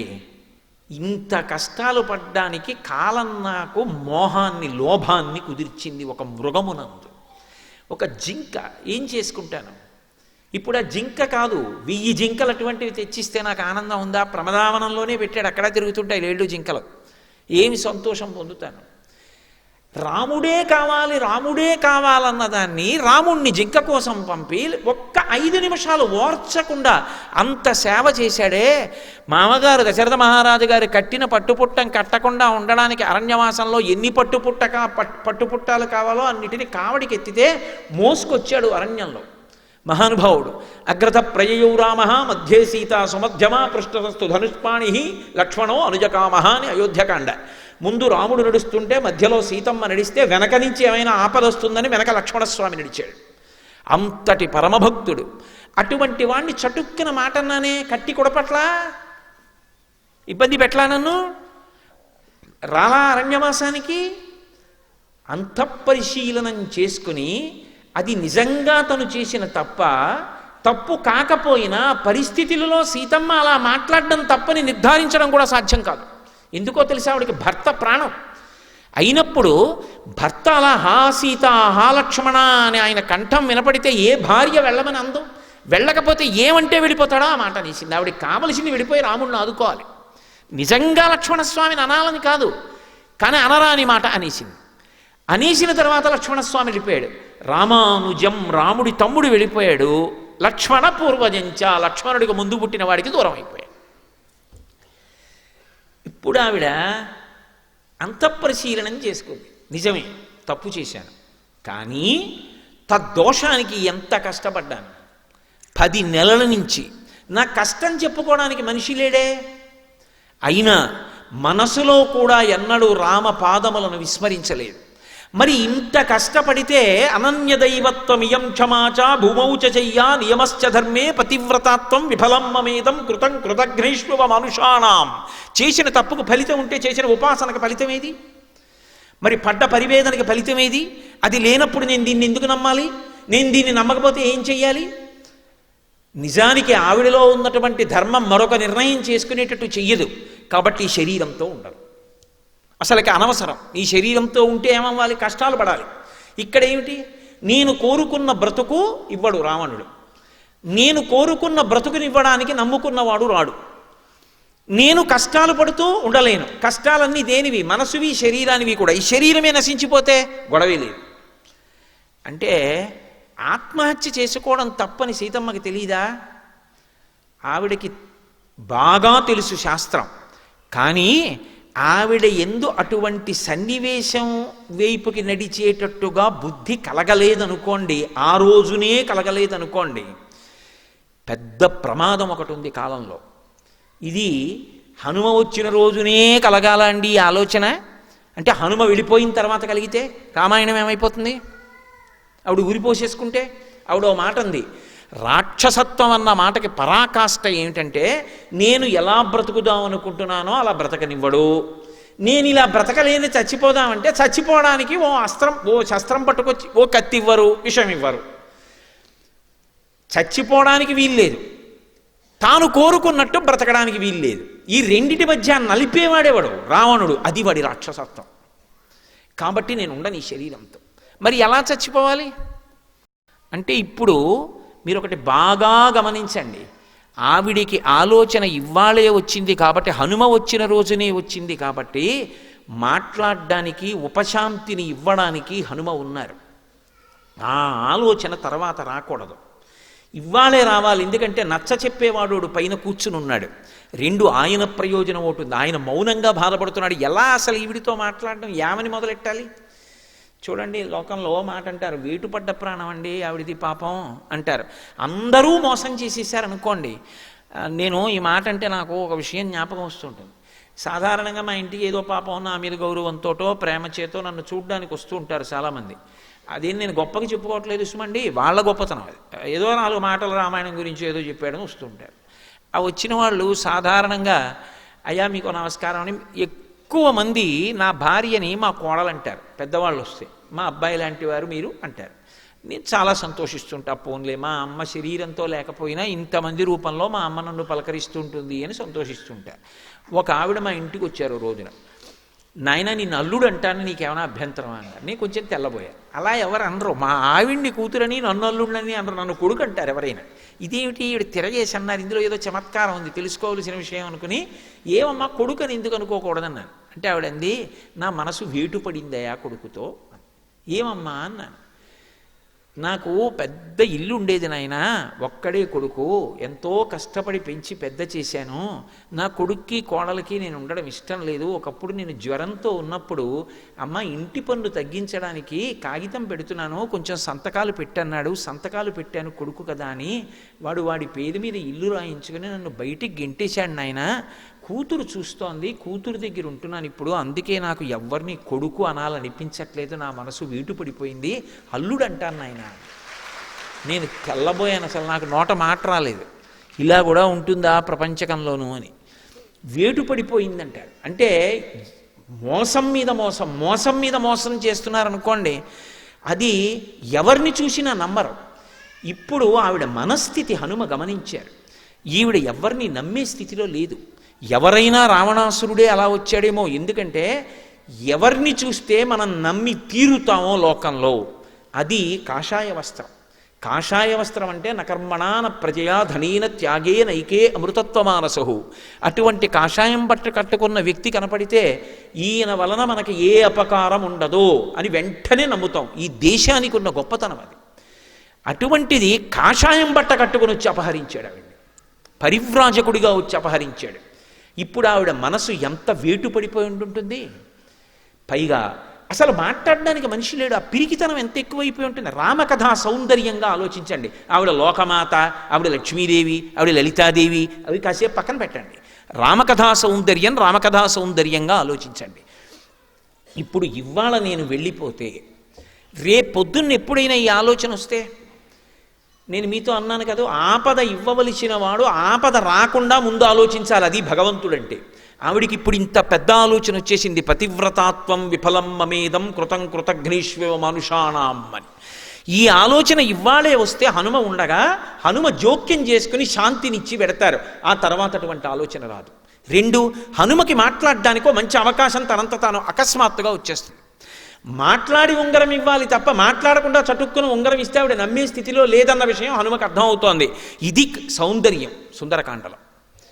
ఇదన్నీ మహర్షి వర్ణిస్తారా? మీరు రామాయణం చదివినప్పుడు ఇంతకన్నా ఉత్కంఠతో కూడుకున్న సన్నివేశం ఏముంటుంది నాకు చెప్పండి. అసలు అంత రసపట్టు, అబ్బా ఎంత ఉద్విగ్నత. ఆకలిసేస్తున్నా సరే భార్య భోజనం వడ్డించి, మొట్టమొదటిసారి సుందరకాండ జరుగుతున్నాడు అనుకోండి, ఏమంటే వడ్డించేశానంటే ఉండు కాసేపు ఏ పర్వాలేదు దిక్కుమాల భోజనం రోజు చేసేది అని చదువుతాడు తప్ప ఆపగలడా? అంత అద్భుతమైన రచన. ఇవన్నీ ఎక్కడ మహర్షి చెప్పరు. ఆంతర విషయాలు మనం అర్థం చేసుకోవాలి. అందులో ఉన్న సౌందర్యాన్ని, ధర్మం కోసం కొట్టుకుంటున్నారు ఎవరైనా మనం ఎలా తప్పించుకుపోయి సుఖాలను అనుభవిద్దామని ఆలోచించట్లేదు. అది సౌందర్యం. ఇప్పుడు అని ఆ తల్లి ఆలోచించింది, మరి ఎలా చచ్చిపోవడం నేను? ఆ ఆలోచన ఇవ్వాలే రావాలి. మళ్ళీ చెప్తున్నా, తర్వాత వచ్చిందనుకోండి ఏమో ఏమైనా జరగచ్చు. హనుమ జోక్యం చేసుకోవాలంటే ఇవ్వాలే. అది భగవంతుడి యొక్క నిర్ణయం. ఆయన ధర్మాన్ని కాపాడడానికి అలా ఆలోచన చెయ్యకపోతే ఈశ్వరుడు ఉన్నాడన్న నమ్మకం లోకానికి కుదరదు. కాబట్టి ఇప్పుడు ఆవిడంది, నాకు ఎటూ కత్తిచ్చేవాడు లేడు, నాకు ఎటూ విషమిచ్చేవాళ్ళు లేరు, మరి దేని చేత చచ్చిపోవాలి అంటే తనకి పొడుగైనటువంటి తన కేశపాశం తనకి గుర్తొచ్చింది. కేశపాశం గుర్తు రావడం ఎందుకు అంటే, ఇక్కడ నన్ను మీరు మన్నించవలసి ఉంటుంది. ఒక్క మాట నేను చెప్పకపోతే బాగుండదు, చెప్పడానికి నాకు మనసు నిజానికి రాదు. స్త్రీ యొక్క దీర్ఘ కేశపాశము పురుషుణ్ణి మోహింపజేస్తుంది. ఇంత దీర్ఘ కేశపాశం ఉండడం వల్లే కదూ పరపురుషుడు మోహించి నా వెంటబడ్డాడు. ఇదే నా మరణానికి కూడా కారణం కావాలి. ఇది నన్ను మానసికంగా చంపేసింది. ఎందుకంటే నోరెత్తితే ఆ మాట వాడుతూ ఉంటాడు. ఏకవేణీ ధరాశయ్యాం ఝానం మలినమం బవరం పెద్ద పొడుగైన జడుంది నీకంటూ ఉంటాడు. అది ఆవిడ మనసుకి క్లేశం. అది అనవలసింది రాముడు. వీడేవాడు. ఒక స్త్రీ సౌందర్యాన్ని ఎవడు మెచ్చుకోవాలో వాడు మెచ్చుకోవాలి తప్ప నిష్కారణంగా ఒక ఆడదాని అందాన్ని అర్థం లేకుండా అధికారం లేకుండా పొగడడం కూడా ఎంత తప్పో రామాయణం చదువుకుని అర్థమైన జాతి ఈ జాతి. అది అర్థమైతే అసలు వేరొక స్త్రీని నిష్కారణంగా పొగడడం అన్న జోలికి వెళ్ళారు. కాబట్టి ఇప్పుడు జడతోటే చచ్చిపోతాను అని సీతాధవేణ్యుద్గ్రథనం గృహీత్వా ఉద్బధ్య వేణ్యుద్గ్రథనేన శీఘ్ర అహం గమిష్యామి యమస్య మూలం ఉపస్థిత సా మృదు సర్వగాత్రి. పరమ మృదువైనటువంటి శరీరం కలిగినటువంటి తల్లి ఆ జడని పైకెత్తి పట్టుకుని జడనే ఉరితాడుగా కంఠం చుట్టూ తిప్పుకుని ఇప్పుడు అది బిగుసుకోవాలి. అందుని ముడి వేసుకుని రెండవ వైపు ముడి వేసేయాలి. ముడి వేసేసి పైకి వెళ్ళిపోతే ఆ జటయే తనకి ఉరి అయి మరణిస్తుంది. ఏ జట పరపురుషుడి యొక్క మోహానికి కారణమైందో ఆ జడతోటే శరీరం అంతమైపోవాలి. అంటే మీరొక్కటి గమనించండి, నోరు ఉంది కదా అని వదరి ఒక ఆడపిల్లలతో మాట్లాడడం తేలిక. కానీ ఆ పిల్ల మనసులో ఎంత పరివేదన పడుతుందో, ఎంత భయపడుతుందో, వీడి ఇంటికి ఇలా మాట్లాడుతున్నాడని తల్లిదండ్రులకు చెప్పుకోలేక, అన్నదమ్ములకు చెప్పుకోలేక, స్నేహితులకు చెప్పుకోలేక, చదువు మీద దృష్టి పెట్టలేక ఎంత పరివేదన పొందుతుందో. ఆ హింస మనని కట్టి కొడపదా? అలా మాట్లాడచ్చా? ఆడపిల్లని చూస్తే లక్ష్మీదేవిని చూసి నీ మనసును ఎందుకు మరల్చుకోలేవు? రాముడిలా ఎందుకు బ్రతకలేవు? రామాయణ ప్రబోధం జరగకుండా పిల్లల్లో సంస్కృతి రమ్మంటే ఎక్కడి నుంచి వస్తుంది? మురుగుడు కాల్వలో నీరు త్రాగించి పాచిపోయిన అన్నం పెట్టి ఆరోగ్యంగా ఉండమంటే ఎక్కడి నుంచి వస్తుంది? ఎక్కడి నుంచి ఆరోగ్యంగా ఉంటారు? కళ్ళ ముందు కనపడకూడనివన్నీ వీధుల్లో కనపడుతుంటాయా? పిల్లలకి స్వేచ్ఛా స్వాతంత్రాలతో ఏది చూడాలంటే అది చూసే అధికారమా? వినపడకూడని మాటలన్నీ వినపడుతుంటాయా మాధ్యమాల్లో? పిల్లలు మాత్రం సంస్కారయుతంగా ఉండాలా? రామాయణం చెప్పకూడదా? భాగవతం చెప్పకూడదా? పోతన గారి గురించి చెప్పకూడదా? సుందరకాండ వాళ్ళు వినకూడదా? పిల్లలు మంచివాళ్ళు కమ్మంటే ఎలా అవుతారు? సమాజం అంతఃపరిశీలనం చేసుకోవలసినటువంటి సమయం ఆసన్నం కాలేదా?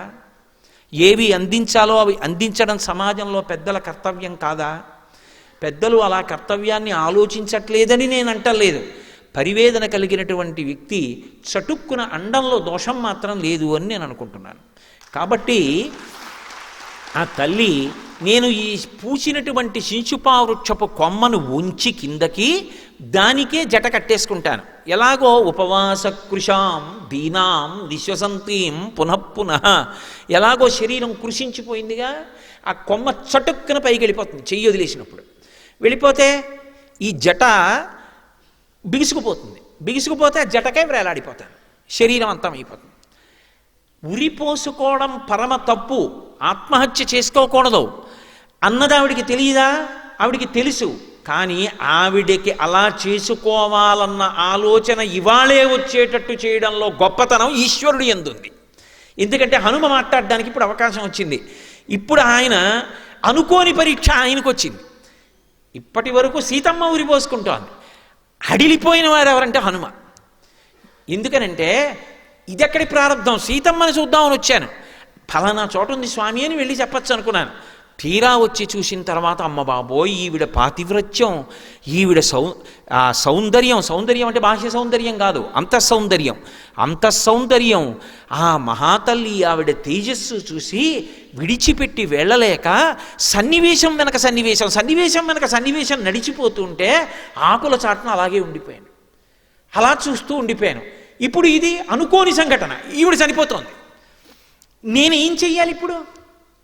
నేను ఏమీ చేయకుండా వెళ్ళిపోతే సీతమ్మని చూశాను అని చెప్పేస్తే ఎలా ఉందని అడిగితే రాముడు చనిపోయింది. ఎందుకు చనిపోయింది? ఇన్ని కష్టాల మధ్యలో ఉరేసేసుకుంది. నువ్వేం చేశావు? నేనేం చేయను. ఆవిడది వేటు పడిపోయింది ప్రాణం. అప్పుడు నేనేం చేయడానికి అవకాశం లేదు. ఉంగరం చూపించిన ఆవిడ చూడదు. ఆ పరిస్థితుల్లో నా వల్ల ఏం కాలేదు అని చెప్పవచ్చు. కానీ సీతమ్మ లేదన్న విషయం తెలిసిన రాముడు క్రుద్ధుడైపోతాడు. ఆయన కోదండములకు సంధించి బాణములు విడిచిపెట్టిన నాడు ఇక ఈ బ్రహ్మాండములు ఉండవు. కాబట్టి నేను ఏదో ఒకటి చెయ్యాలి. ఏం చెయ్యాలి? అమ్మా సీతమ్మ అని గట్టిగా పిలిచి ఏదైనా మనుష్య భాషలో మాట్లాడితే ఆవిడ మరింత తటుక్కుని కొమ్మొదిలేస్తుంది. ఎందుకనంటే ఒక వానరం మనుష్య భాషలో ఎలా మాట్లాడుతోంది? రావణుడే వచ్చాడని అనుమానపడుతుంది కాబట్టి మాట్లాడడం కుదరదు. పోనీ మాట్లాడకుండా నేను ఏమైనా దగ్గరికి వెళ్ళి సహాయం చేద్దామంటే ఆ తల్లిని ముట్టుకోవడమే, ఆవిడ స్పృహలో ఉండగా ముట్టుకోవడమే, ఇంకేమైనా ఉందా? మరి అలాగని చూస్తూ ఊరుకుంటే నేను చెప్పినంతసేపు ఆలోచించడానికి అవకాశం ఉందండి అక్కడ. ఆవిడ చటుక్కున శిశుపావృక్షం దగ్గరికి వెళ్ళింది, ముడేసుకుంది, చుట్టూ తిప్పింది, కొమ్మొంచేస్తోంది. ఏవం బహువిధాం చింతాం చింతయిత్వాం మహాకపి సంసర్వో మధురం వాక్యం వైదేహ్య వ్యాజహార అన్నారు మహర్షి.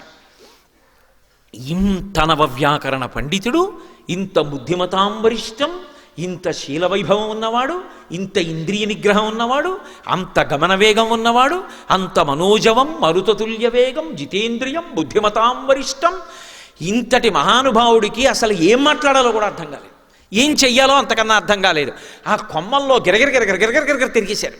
చూడండి, ఏం చెయ్యాలో తెలియనప్పుడు ఏమీ చేయలేక అటు ఇటు తిరిగేస్తాడు కంగారులోను. అలా తిరిగేశారు ఆ కొమ్మల్లో. ఎలా? నేనేమైనా మాట్లాడితే రాక్షస స్త్రీలు వింటారు, ఈవిడ మాట దేవుడిరుగు, వాళ్ళకి నాకు యుద్ధం జరుగుతుంది, జయాపజయములు విధి నిర్ణీతములు, ఈ లోపల సీతమ్మ ఏమవుతుందో, మళ్ళీ మాట్లాడే అవకాశం ఉంటుందో ఉండదో, నేను ఉంటానో ఉండనో, బ్రతుకుతానో బ్రతకనో, ఓడించిన ఈ తల్లి ఏమవుతుందో, మళ్ళీ తీసుకెళ్ళి దాచేస్తానో, ఏమైనా మాట్లాడాలా మాట్లాడక్కర్లేదా, అసలు ఏమి ఆయనకి ఆలోచన రాలేదు. ఈవిడేమో ముడేసేసి. చిత్రం ఏంటంటే ఈశ్వరుడు ఒకడు ఉన్నాడు కదూ, కొద్దిగా కాలం కావాలి, కొమ్మ వదిలిపెట్టడానికి సమయం కావాలి. వెంటనే ఆవిడికి శుభసూచనలు కనపడ్డాయి. ఈశ్వరుడు ఉన్నాడనడానికి, మనని రక్షిస్తాడనడానికి, ధర్మాన్ని నమ్ముకున్నవాడు పాడవరడన్న ఆశ్వాసమును కల్పించడానికి రామాయణం సుందరకాండ ఇంతకన్నా నిదర్శనములా. ఇది సౌందర్యం, ఎప్పటికీ నిలబడిపోయే సౌందర్యం, ఎప్పటికీ మనుష్యులకు అభయం ఇవ్వగలిగిన సౌందర్యం. తస్యాశుభం వామమరాళపక్ష్మ రాజీవృతం కృష్ణ విశాల శుక్లం ప్రాసందతైకం నయనం సుకేస్య మీనాహతం పద్మమివాభితామ్రం. శుభసూచనలు కనపడుతున్నాయంటే సీతమ్మకి ఎడమ కన్ను అదిరింది అని వదిలేస్తే కవితా సౌందర్యం ఏది? అప్పుడు కూడా మహర్షి ఎంత అందంగా చెప్పారంటే, ఈ కన్ను తెల్లగా ఉంటుంది కదూ, ఉండి మధ్యలో ఉన్నటువంటి కనుగుడ్డు నల్లగా ఉంటుంది. ఈ కంటికి ఉన్నటువంటి వెంట్రుకలు మిగిలిన వెంట్రుకల్లా ఇలా వాలిపోవు, ఇలా పైకి లేస్తాయి.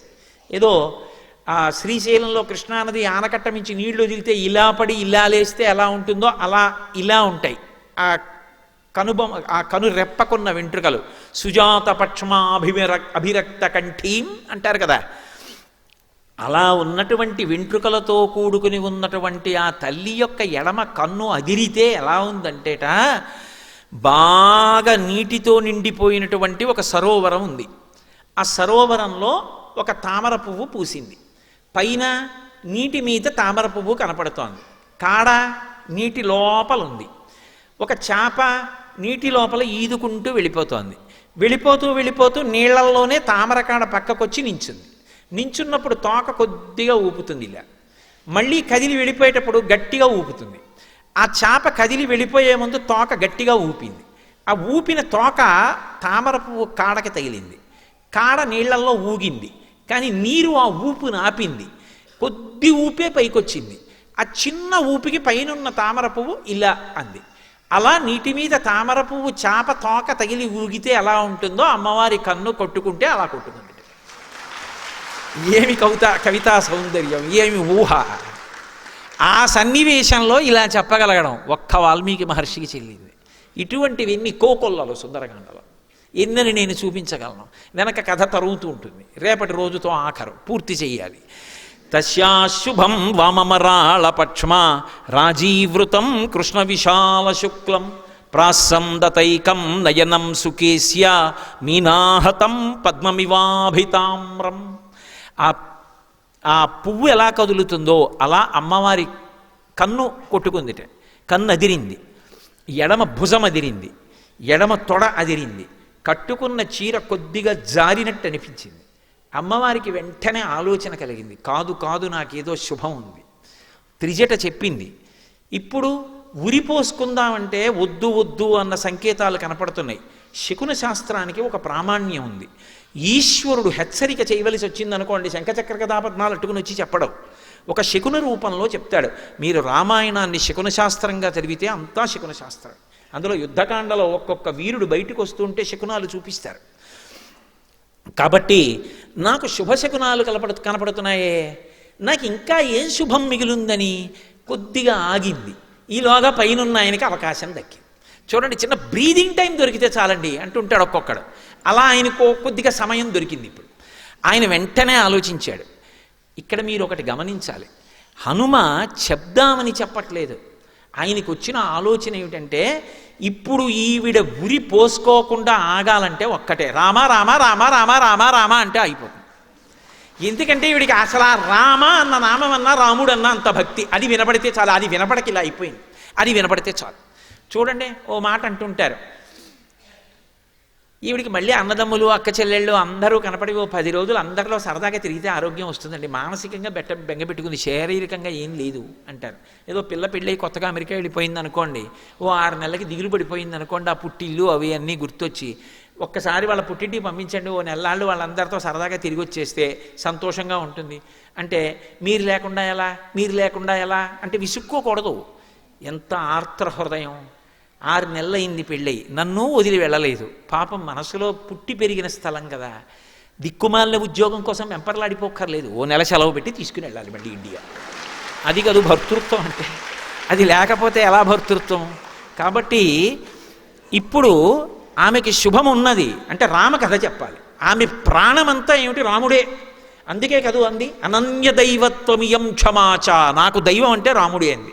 కాబట్టి నేను రామకథ చెప్పేస్తాను. రామకథ చెప్పేస్తాను. ఆయనకి సంకల్పం కూడా లేదు. ఆయనకి అసలు ఏం చెప్పాలో తెలియని సందర్భం అనుకోండి, రామకథ చెప్పేస్తారు. ఇది నిజం తెలుసా అండి? రామాయణం చదివి కొంచెం రామాయణంతో స్పర్శ ఉందనుకోండి, అకస్మాత్తుగా మనం ఏదో విందాం అని చెప్పి ఏ గాన కచేరీకో ఏ నృత్యం చూద్దామని సభలోకి వెళ్ళి కూర్చున్నారనుకోండి, అస్తమానం ఉపన్యాసాలు చెప్పేవాడు సభలో కనపడ్డాడు అనుకోండి, చటుక్కుని ఏం చేస్తారంటే, ఫలానా ఆయన వచ్చాడు, ఒక్క 5 నిమిషాలు దీని మీద మాట్లాడతారంటాడు. 5 నిమిషాలు దీని మీద మాట్లాడతారంటే ఆయన ఏం మాట్లాడదామని వచ్చాడా, చూద్దామని వచ్చాడు. అప్పుడు వెంటనే ఉత్తర క్షణంలో ఉండండి, మళ్ళీ ఇంటికి వెళ్ళి పుస్తకం చూసి వస్తాను అనగలడా? అప్పుడు ఆయనకి ఆధారం ఏమిటి? ఆయనకి ఎప్పుడూ మనసులో సిద్ధంగా ప్రీతిపాత్రంగా ఉండేది ఏది ఉంటుందో అది చెప్పేసి ఇవన్నీ ఆయన ప్రీతికి పనికొస్తాయి అందిపోతాడు కదా. భగవంతుడి ప్రీతికి ఇవన్నీ ఎంతో మంచివి. మంచి పాట పాడుకున్నారనుకోండి, పరవశించిపోయారనుకోండి, సంగీతానికి అమ్మవారు సంతోషిస్తుంది. సామగాన ప్రియ అని అమ్మవారి గురించి 4 మాటలు చెప్పేసి, కాబట్టి తల్లి ఇంత గొప్పగా పాడుతున్నారు, ఈ పాట చేత ఈవిడ తరిస్తారనడంలో సందేహం లేదు, అమ్మవారిని చేరుకోవడానికి అందరూ సంగీతం నేర్చుకోవాలి అని చెప్పి దిగిపోతాడు. ఎంత బాగా మాట్లాడారండి అంటాడు. ఇంత బాగా మాట్లాడారండి కాదు, ఆయనకి మాట్లాడడం ఏం చెప్పాలో తెలియకి చెప్పాడు. అంటే ఆయనకి అదే వచ్చేస్తుంది బుర్రలోకి. ఎందుకంటే ఆయనకి ఎప్పుడు అదే అలవాటు, మరి అదే మాట్లాడతాడు. అది తప్ప ఇంకోటి మాట్లాడ్డా ఆయన, అందుకని అదే మాట్లాడతాడు. మళ్ళీ హనుమకి కూడా మనసులో ఎవరుంటారంటే రాముడే ఉంటాడు. సీతమ్మకి ఎలాగో హనుమకి కూడా అంతే. అందుకని ఆయన కూడా ఏం చెప్తారు? అది సందర్భమా అనవసరం, రామకథే చెప్తారు. అందుకని ఆయన ఉత్తరక్షణం ఏమం బహువిధాం చింతాం చింతయిత్వాం మహాకపి సంసర్భో మధురం వాక్యం వైదేహ్య వ్యాజహార. కావ్య సౌందర్యం, చచ్చిపోయే వాళ్ళని కూడా బ్రతికించగలిగినటువంటి కథ రామకథ, మృత సంజీవని. సుందరకాండలో రాముడు కనబడడు, రామకథ వినపడుతుంది 1కి 10 మార్లు. అందుకని రామకథ చెప్పడం మొదలుపెట్టారు. ఎలా అంటే ఆవిడ వినాలి, ఆవిడ చెవిలో పడాలి, ఆవిడ అనురక్త కావాలి. అనురక్త కావాలి అంటే అమ్మ రాముడు ఉన్నాడమ్మా నన్ను పంపించాడమ్మా అంటే నమ్మదు. ఆవిడ ముందు నమ్మేదాంతో మొదలెట్టాలి. నమ్మేదాంతో మొదలెట్టి ఆవిడికి తెలియంది చెప్పాలి. అప్పుడు అంటే ఇప్పుడు ఆవిడికి ఆశ్వాసం కుదురుతుంది. ఓ ముందుని చెప్పాడు, నమ్మకంగా ఉంది, ఇది కూడా నిజమేమో అనే అనుమానం వచ్చి ఆగుతుంది కాస్త నిర్ధారణ చేసుకోవడానికి. అందుకని రాజాధచరదో నామ రథకుంజరమాజిమాన్ పుణ్యశీలో మహాకీర్తి రుజుర్రాసి మహాయశ. తన ఇష్టం వచ్చినంతసేపు మాట్లాడడానికి అవకాశం ఉన్నటువంటి ఉపన్యాసకుడిలా మాట్లాడడం కుదరదు. గబగబా చెప్పాలి రామకథ, ఆవిడ చెవుల్లోకి వెళ్ళాలి. పూర్వం ఇక్ష్వాకు వంశంలో పుట్టినటువంటి మహాకీర్తివంతుడు ధర్మాత్ముడైనటువంటి దశరథ మహారాజు గారు అనేటటువంటి రాజు చతురంగ బలాలతో, గజబలంతో, అశ్వబలంతో, సైన్యబలంతో రాజ్యాన్ని పరిపాలన చేస్తూ ధర్మాత్ముడై ఆ వంశానికి ఎంతో పేరు ప్రఖ్యాతులను సంపాదించినటువంటి వాడు ఉండేవాడు. ఆయనకి పెద్ద కుమారుడైనటువంటి రామచంద్రమూర్తి అపారమైనటువంటి ధర్మనిష్ట కలిగినటువంటి వాడు. తండ్రి అయినటువంటి దశరథ మహారాజు గారి ఇచ్చినటువంటి మాట నిలబెట్టడం కోసం, ఆయన్ని సత్యవాక్యమునందు నిలబెట్టడం కోసం భార్య అయిన సీతమ్మ సీతమ్మతో తమ్ముడైన లక్ష్మణస్వామితో కలిసి అరణ్యవాసం చేయడానికి దండకారణ్యానికి చేరుకుంటే ఆయనకి ప్రియమైన ఇల్లాలైన సీతమ్మని తెలదగలిగినటువంటి రాక్షసుడు రావణాసురుడు అపహరించి తీసుకొచ్చి సీతమ్మని లంకాపట్టణంలో పెట్టాడు. తర్వాతి కాలంలో రామచంద్రమూర్తి అరణ్యవాసం చేస్తూ సీతమ్మని అన్వేషిస్తూ వెడుతుండగా సుగ్రీవుడితో చెలిమి కుదిరి ఆ సుగ్రీవుడి సీతమ్మ జాడ కనిపెట్టడానికి దశ దిశలకి వానరుల్ని పంపిస్తే దక్షిణ దిక్కుకి అంగదుడి నాయకత్వంలో వచ్చినటువంటి వానర సమూహములలో ఒకడనైన నేను నిన్న రాత్రి 100 యోజనముల సముద్రాన్ని దాటి వచ్చి రాత్రంతా లంకాపట్టణాన్ని వెతికి ఈ శిశుపావృక్షం మీద కూర్చుని తెల్లవారుధామున సీతమ్మ తల్లి యొక్క దర్శనాన్ని పొందాను. ఈవిడే సీతమ్మ అని ఎలా తెలుసుకున్నాను అంటే యథారూపాం యథావర్ణాం యథాలక్ష్మీంచరిష్యతాం అస్రౌషం రాఘవస్యాహం సేయమాసాదితామయ.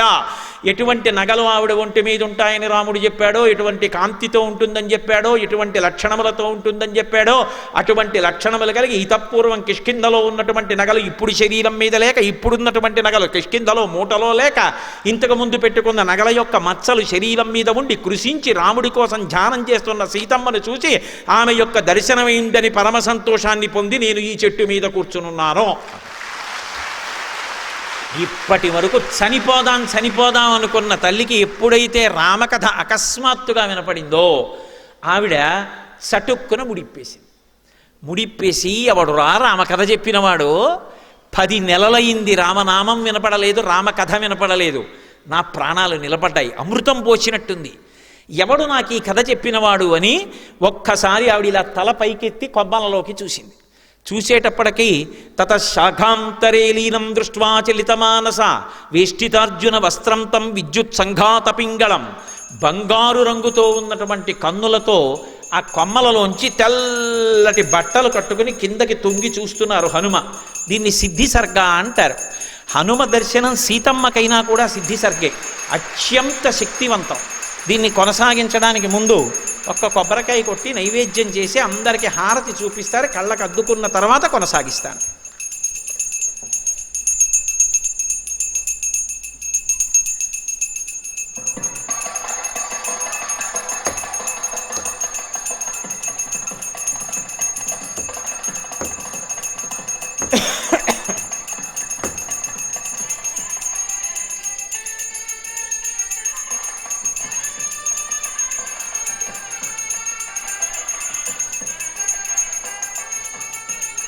ముందు నైవేద్యం చేసేయండి, నైవేద్యం చేసేసి హారతి వెలిగించండి.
హరి ఓం.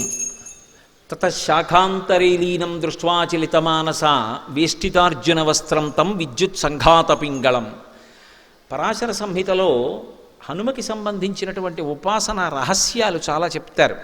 అందులో ఒక మాట చెప్తారు, హనుమ ఎప్పుడు తెల్లటి బట్టలు కట్టుకుని ఉంటారు.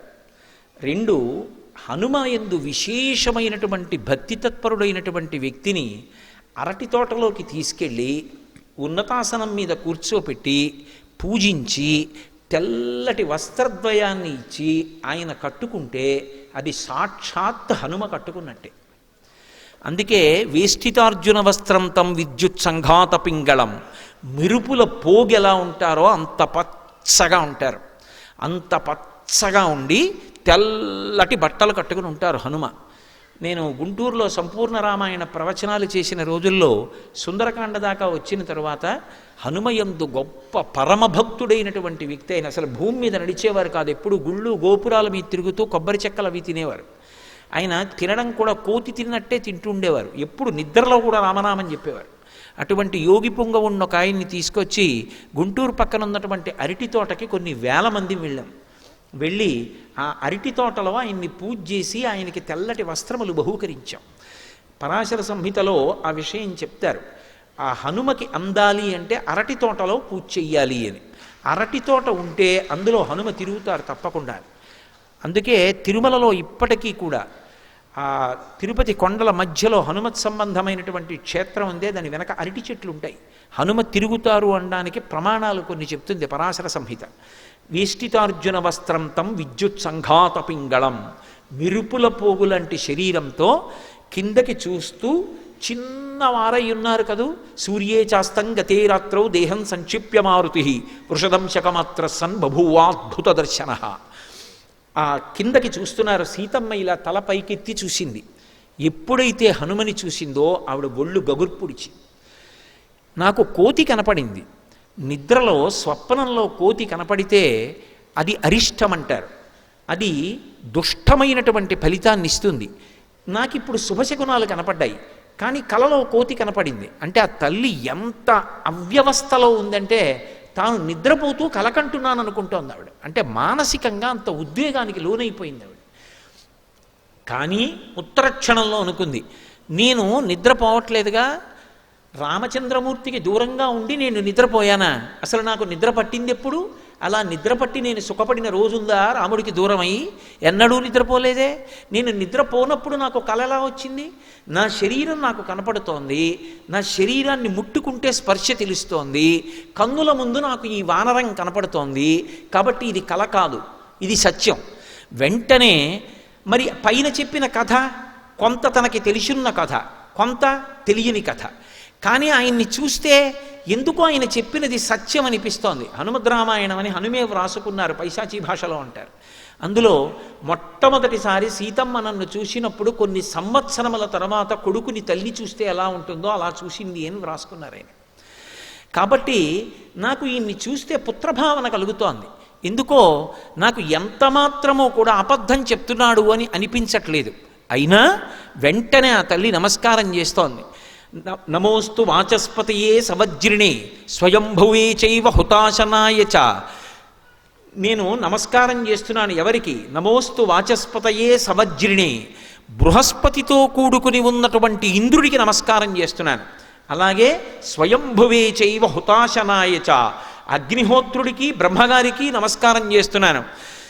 అనేన చోక్తం యదిదం మమాగ్రతో వనౌకసా తచ్చ తదాస్తు నాన్యథా. నేను కూర్చున్న ఈ చెట్టు మీద కూర్చుని ఈ వానరం ఏ కథ చెప్పిందో ఆ కథ సత్యమే అగుగాక, ఆ కథ వేరొకలా కాకుండుగాక. అంటే ఆవిడ ఒకవేళ రావణాసురుడు మారువేషంలో వచ్చి చెప్తున్నాడేమో, అందుకని ఆవిడ దేవతల్ని ప్రార్థన చేసింది.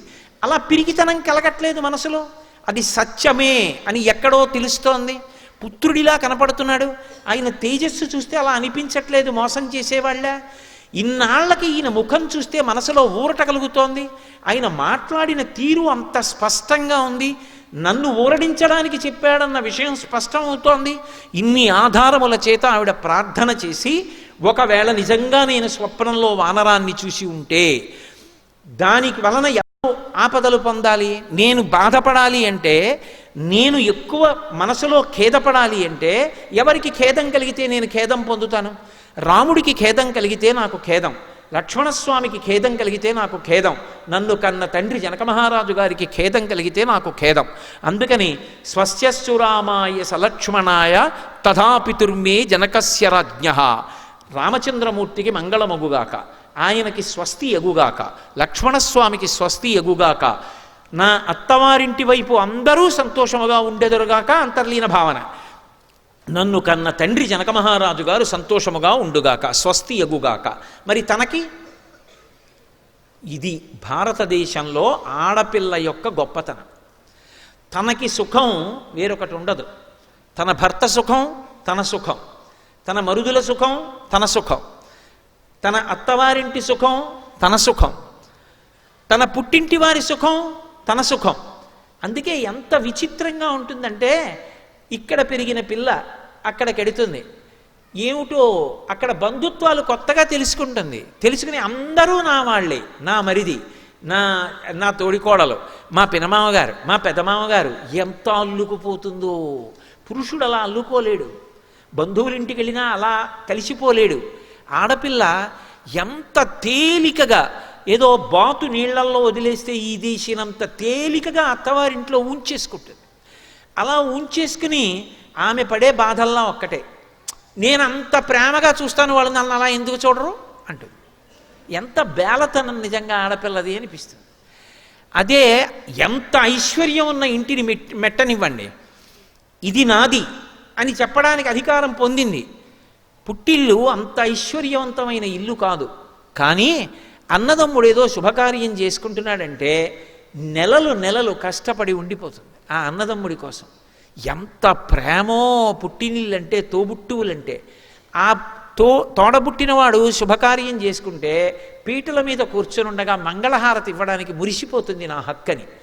పీటల మీద కూర్చుంటే ఏమిటో వెనకాతల కూర్చుని ఆ బొగ్గం చొక్క పెట్టి, ఆ జుట్టు సరిచేసి, ఆ పంచె సరిచేసి, ఏమిటో అది తనకి జన్మలో పొందిన గొప్ప అనుగ్రహం అనుకుంటుంది, ఈశ్వరుడిచ్చిన భాగ్యం అనుకుంటుంది. ఆ మంగళహారతి ఇచ్చినప్పుడు పళ్ళెల్లో 100 రూపాయలు వేస్తే ఆమెకి కోట్లు ఉన్నాయి భర్తకి. ఈ 100 రూపాయలు పదిలంగా పట్టుకెళ్ళి మా అన్నయ్య ఇచ్చాడు, మా అన్నయ్య ఇచ్చాడు, మా అన్నయ్య ఇచ్చాడని దాచుకుంటుంది.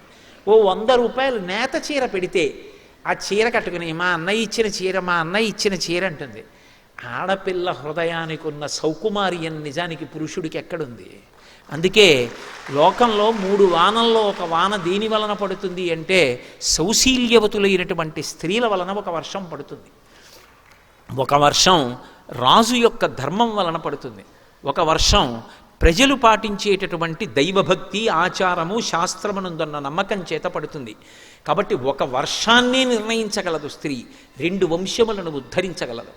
వాళ్ళ సుఖం తన సుఖం తప్ప తనకంటూ వేరే సుఖం ఉంది అని ఆలోచించదు. సీతమ్మ సమస్త స్త్రీజాతికి ప్రతినిధిగా అంత కష్టంలో కూడా అమ్మయ్యా నాకు బాగుండాలనలేదు, రాముడు బాగుండాలి, లక్ష్మణస్వామి బాగుండాలి, జనక మహారాజు గారు బాగుండాలి. ఏమి సౌందర్యం నిజంగా రచనలో. మొత్తం స్త్రీజాతి భావాన్నంతటినీ ప్రతిబింబించారు మహర్షి. మా తల్లి అలా అంటుంటే ఆ పైన ఉన్నటువంటి హనుమ చూస్తున్నారు. ఈమె ఒంటి మీద నగల విషయం నిర్ధారణ అయిపోయింది. ఈమె ఊపిరి విడిచిపెడుతోంది, ఊపిరి తీస్తోంది. ఈవిడ యొక్క తేజస్సు చూస్తే పట్టి పట్టి గమనిస్తే మట్టి పట్టిన పట్టుపుట్టాన్ని కట్టుకున్నా, అటువంటి నగలే పెట్టుకుని ఉన్నా, ఈమె యొక్క తేజస్సుని పరిశీలిస్తే వశిష్ఠుడిని విడిచిపెట్టి వచ్చినటువంటి అరుంధతియా, లేకపోతే ఇంద్రుడి మీద కోపం వచ్చి వచ్చినటువంటి శచీదేవా అని అనుమానం వస్తోంది. కానీ ఈమె అరికాళ్ళు భూమిని తాకుతున్నాయి. ఈమె ఎందుకో గాఢంగా నిట్టూరుస్తోంది. ఈమె ఖచ్చితంగా సీతాదేవి. కానీ ఈమెని పలకరించడం ఎలా? ఆర్తితో పైనుంచి చూస్తూ అడిగారు, అమ్మా సురాణాం అసురాణాం వా నాగ గంధర్వ రక్షసాం యక్షాణాం కిన్నెరాణాం వా కాంస్త్వం భవసి శోభనే. అమ్మా నువ్వు దేవతలకి సంబంధించిన దానివా, యక్ష గంధర్వ కిన్నెర కింపురుషాదులకు చెందిన దానివా? నీ యొక్క లక్షణాలు చూస్తే మనుష్యకాంతలా ఉన్నావు, నీ యొక్క కాంతి చూస్తే దేవతా స్త్రీలా ఉన్నావు, నీ తేజస్సు చూస్తే రాచపుత్ర స్త్రీలా ఉన్నావు. అమ్మా నువ్వెవరో నిజంగా చెప్పమ్మా, నేను ఎవరనుకుంటున్నావమ్మా? నేను సీతమ్మని అన్వేషిస్తూ వచ్చిన వానరుణ్ణమ్మా. రావణేన జనస్థానాత్ బలా అపహృత ఇది సీతాత్మసి భద్రంతే తన్మమా చక్ష్వపృచ్ఛత. జనస్థానంలో రావణాసురుడు రాముణ్ణి లక్ష్మణుణ్ణి దూరం చేసి ఎత్తుకొచ్చినటువంటి సీతమ్మ అని అనుకుంటున్నాను. అమ్మా నిజం చెప్పమ్మా, నా ఎందు అనుగ్రహించమ్మా, నీ దర్శనాన్ని పొందాను అనుకుని పొంగిపోతున్నానమ్మా అన్నారు. చెప్పాను కదా, ఆయన వంక చూస్తే ఆ వానరం మాట్లాడుతున్నది పరమసత్యం అనిపించింది ఆవిడికి. అనిపించి ఆ తల్లి వెంటనే హనుమని చూసి ఒక మాట అంది, పృథివ్యారాజసింహానాం ముఖ్యస్య విదితాత్మనః స్నుషా దశరథస్యాహం శత్రుసైన్య ప్రతాపినః దుహితా జనకస్యాహం వైదేహస్య మహాత్మనః సీతాచనామనామ్యాహం భార్యా రామస్య ధీమతః.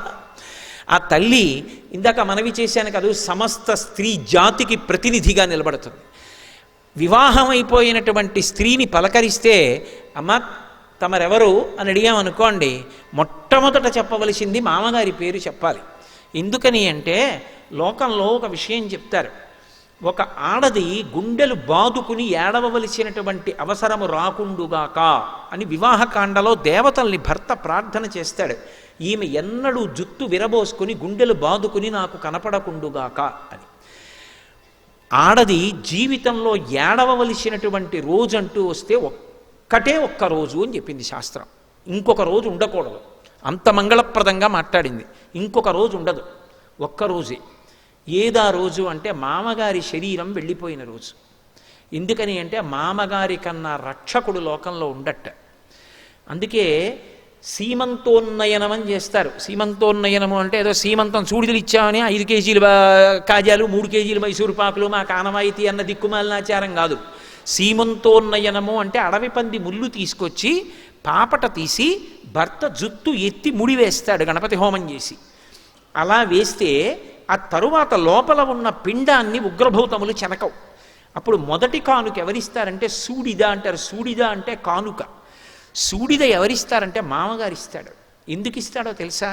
అమ్మా, ఎక్కడ పుట్టావు, ఎవరింట్లోనో పుట్టావు, ఆడపిల్లవి, మీ తండ్రి ఎంత ప్రేమగా పెంచి పెద్ద చేశాడో, మీ తల్లి ఎంత ప్రేమగా పెంచి పెద్ద చేసిందో, నీ కోసం ఎంత ఆరాటపడ్డారో, అమ్మా నా ఇంటికి కోడలిగా వచ్చావు, నా కొడుకు నీకు సమస్తమని బ్రతికావు. అందుకే కోడల కంటి వెంట నీరు రాకుండా చూసుకోవలసిన పెద్దరికం ఎవరిది అంటే మామగారిది. తన కోడలు సుఖపడుతోందా లేదా అని చూసుకోవాలి. ప్రత్యేకంగా అడగాలి, సినిమాకి వెళ్ళావా నాన్న, ఇద్దరు వెళ్ళండి ఒకసారి అని చెప్పాలి మామగారు. కోడలి క్షేమం చూడవలసిన వాడు మామగారే. కాబట్టి అటువంటి మామగారు శరీరం విడిచిపెట్టేశాడు అనుకోండి, అప్పుట తన కోసం అలమటించిపోయేటటువంటి వాడు, తండ్రి కన్నా తాపత్రయపడేవాడు వెళ్ళిపోయినట్టు. అందుకే సూడిదల్లో, అమ్మా నా ఇంటిని మెట్టావు, నాకు వారసుడిని ఇవ్వబోతున్నావు, నన్ను తాతని చెయ్యబోతున్నావు, ఎంత గర్భక్లేశాన్ని అనుభవిస్తావు, అనుభవించి ఎత్తుపల్లాల్లో జాగ్రత్తగా నడిచి పథ్యం చేసి బిడ్డని కని నన్ను తాతని చేసి నా వంశం నిలబడుతున్నావు, నా కొడుకుని తండ్రిని చేస్తున్నావు, నీకేమి ఇవ్వగలను? అమ్మ నీకు కానుకిస్తున్నానని ఆభరణం ఇస్తాడు. అది ఎంత పెద్దది వదిలేయండి. పరమ ప్రేమతో మొదటి కానుక మామగారు ఇస్తాడు. మామగారుట అంత ఆర్తి పొందుతాట కోడల కోసం. అలా ఉండగలిగితే నీ చెప్పేది. ఎందుకంటే ఇవాల్టి రోజు కొంతమంది మామగారులను చూస్తే ఇలా ఉంటాడని చెప్పడం కూడా అంత తేలిక కాదేమో అనిపిస్తుంది. కాలుష్యం అంత పెరిగిపోయింది కాబట్టి. కానీ నేను రామాయణాన్ని నమ్ముకున్నవాడిని, అలాగే ఉంటారు మామగారులని నమ్మే మాట్లాడతాను. కాబట్టి ఆ తల్లి మామగారు వెళ్ళిపోతే మాత్రం ఏడుస్తారట. అలా ఇలా కాదుట, నా కోసం నా సంతోషం కోసం అహరహం పరిశ్రమించే వ్యక్తి ఆయన వెళ్ళిపోయారు. ఏది పెద్దరికం ఇప్పుడు? ఎవరికి చెప్పుకోను కష్టం వస్తే అని. అందుకే ఆడపిల్ల పెళ్ళయ్యాక అమ్మ మీరెవరు అని అడిగితే ఫలానా వారి కోడలని చెప్పుకుంటుందిట సంతోషంగా. అంతే తప్ప తన పేరు చెప్పదు. అది భారత జాతి గొప్పతనం. 1000 పడగల్లో విశ్వనాథ సత్యనారాయణ గారు ఏడిచారు. 999 పడగలు చితికిపోయాయి. ఇంకా వైవాహిక వ్యవస్థ అన్న ఒక్క పడగే మిగిలిందని. దాన్ని కూడా కర్రలు పెట్టి కొట్టడానికి, రాళ్ళు పెట్టి కొట్టడానికి అందరూ బయలుదేరుతున్నారు. ఆ ఒక్క పడగ చిదిపేద్దామని. కాబట్టి ఆ తల్లి హనుమకి జవాబిస్తూ, పృథివ్యా రాజసింహానాం ముఖ్యస్య విదితాత్మనః స్నుషా దశరథస్యాహం శత్రుసైన్య ప్రతాపినః. ఈ భూమి మీద శత్రు సైన్యములను తపింపచేసినటువంటి మహానుభావుడు దశరథ మహారాజు గారన్న రాజు ఉండేవారు. ఆయన యొక్క కోడల్ని నేను. స్నుషా దశరథస్యాహం శత్రుసైన్య ప్రతాపినః దుహిత జనకస్యాహం వైదేహస్య మహాత్మనః. నా తండ్రి గారు జనక మహారాజు, విదేహ వంశంలో పుట్టినవాడు, మహాజ్ఞాని.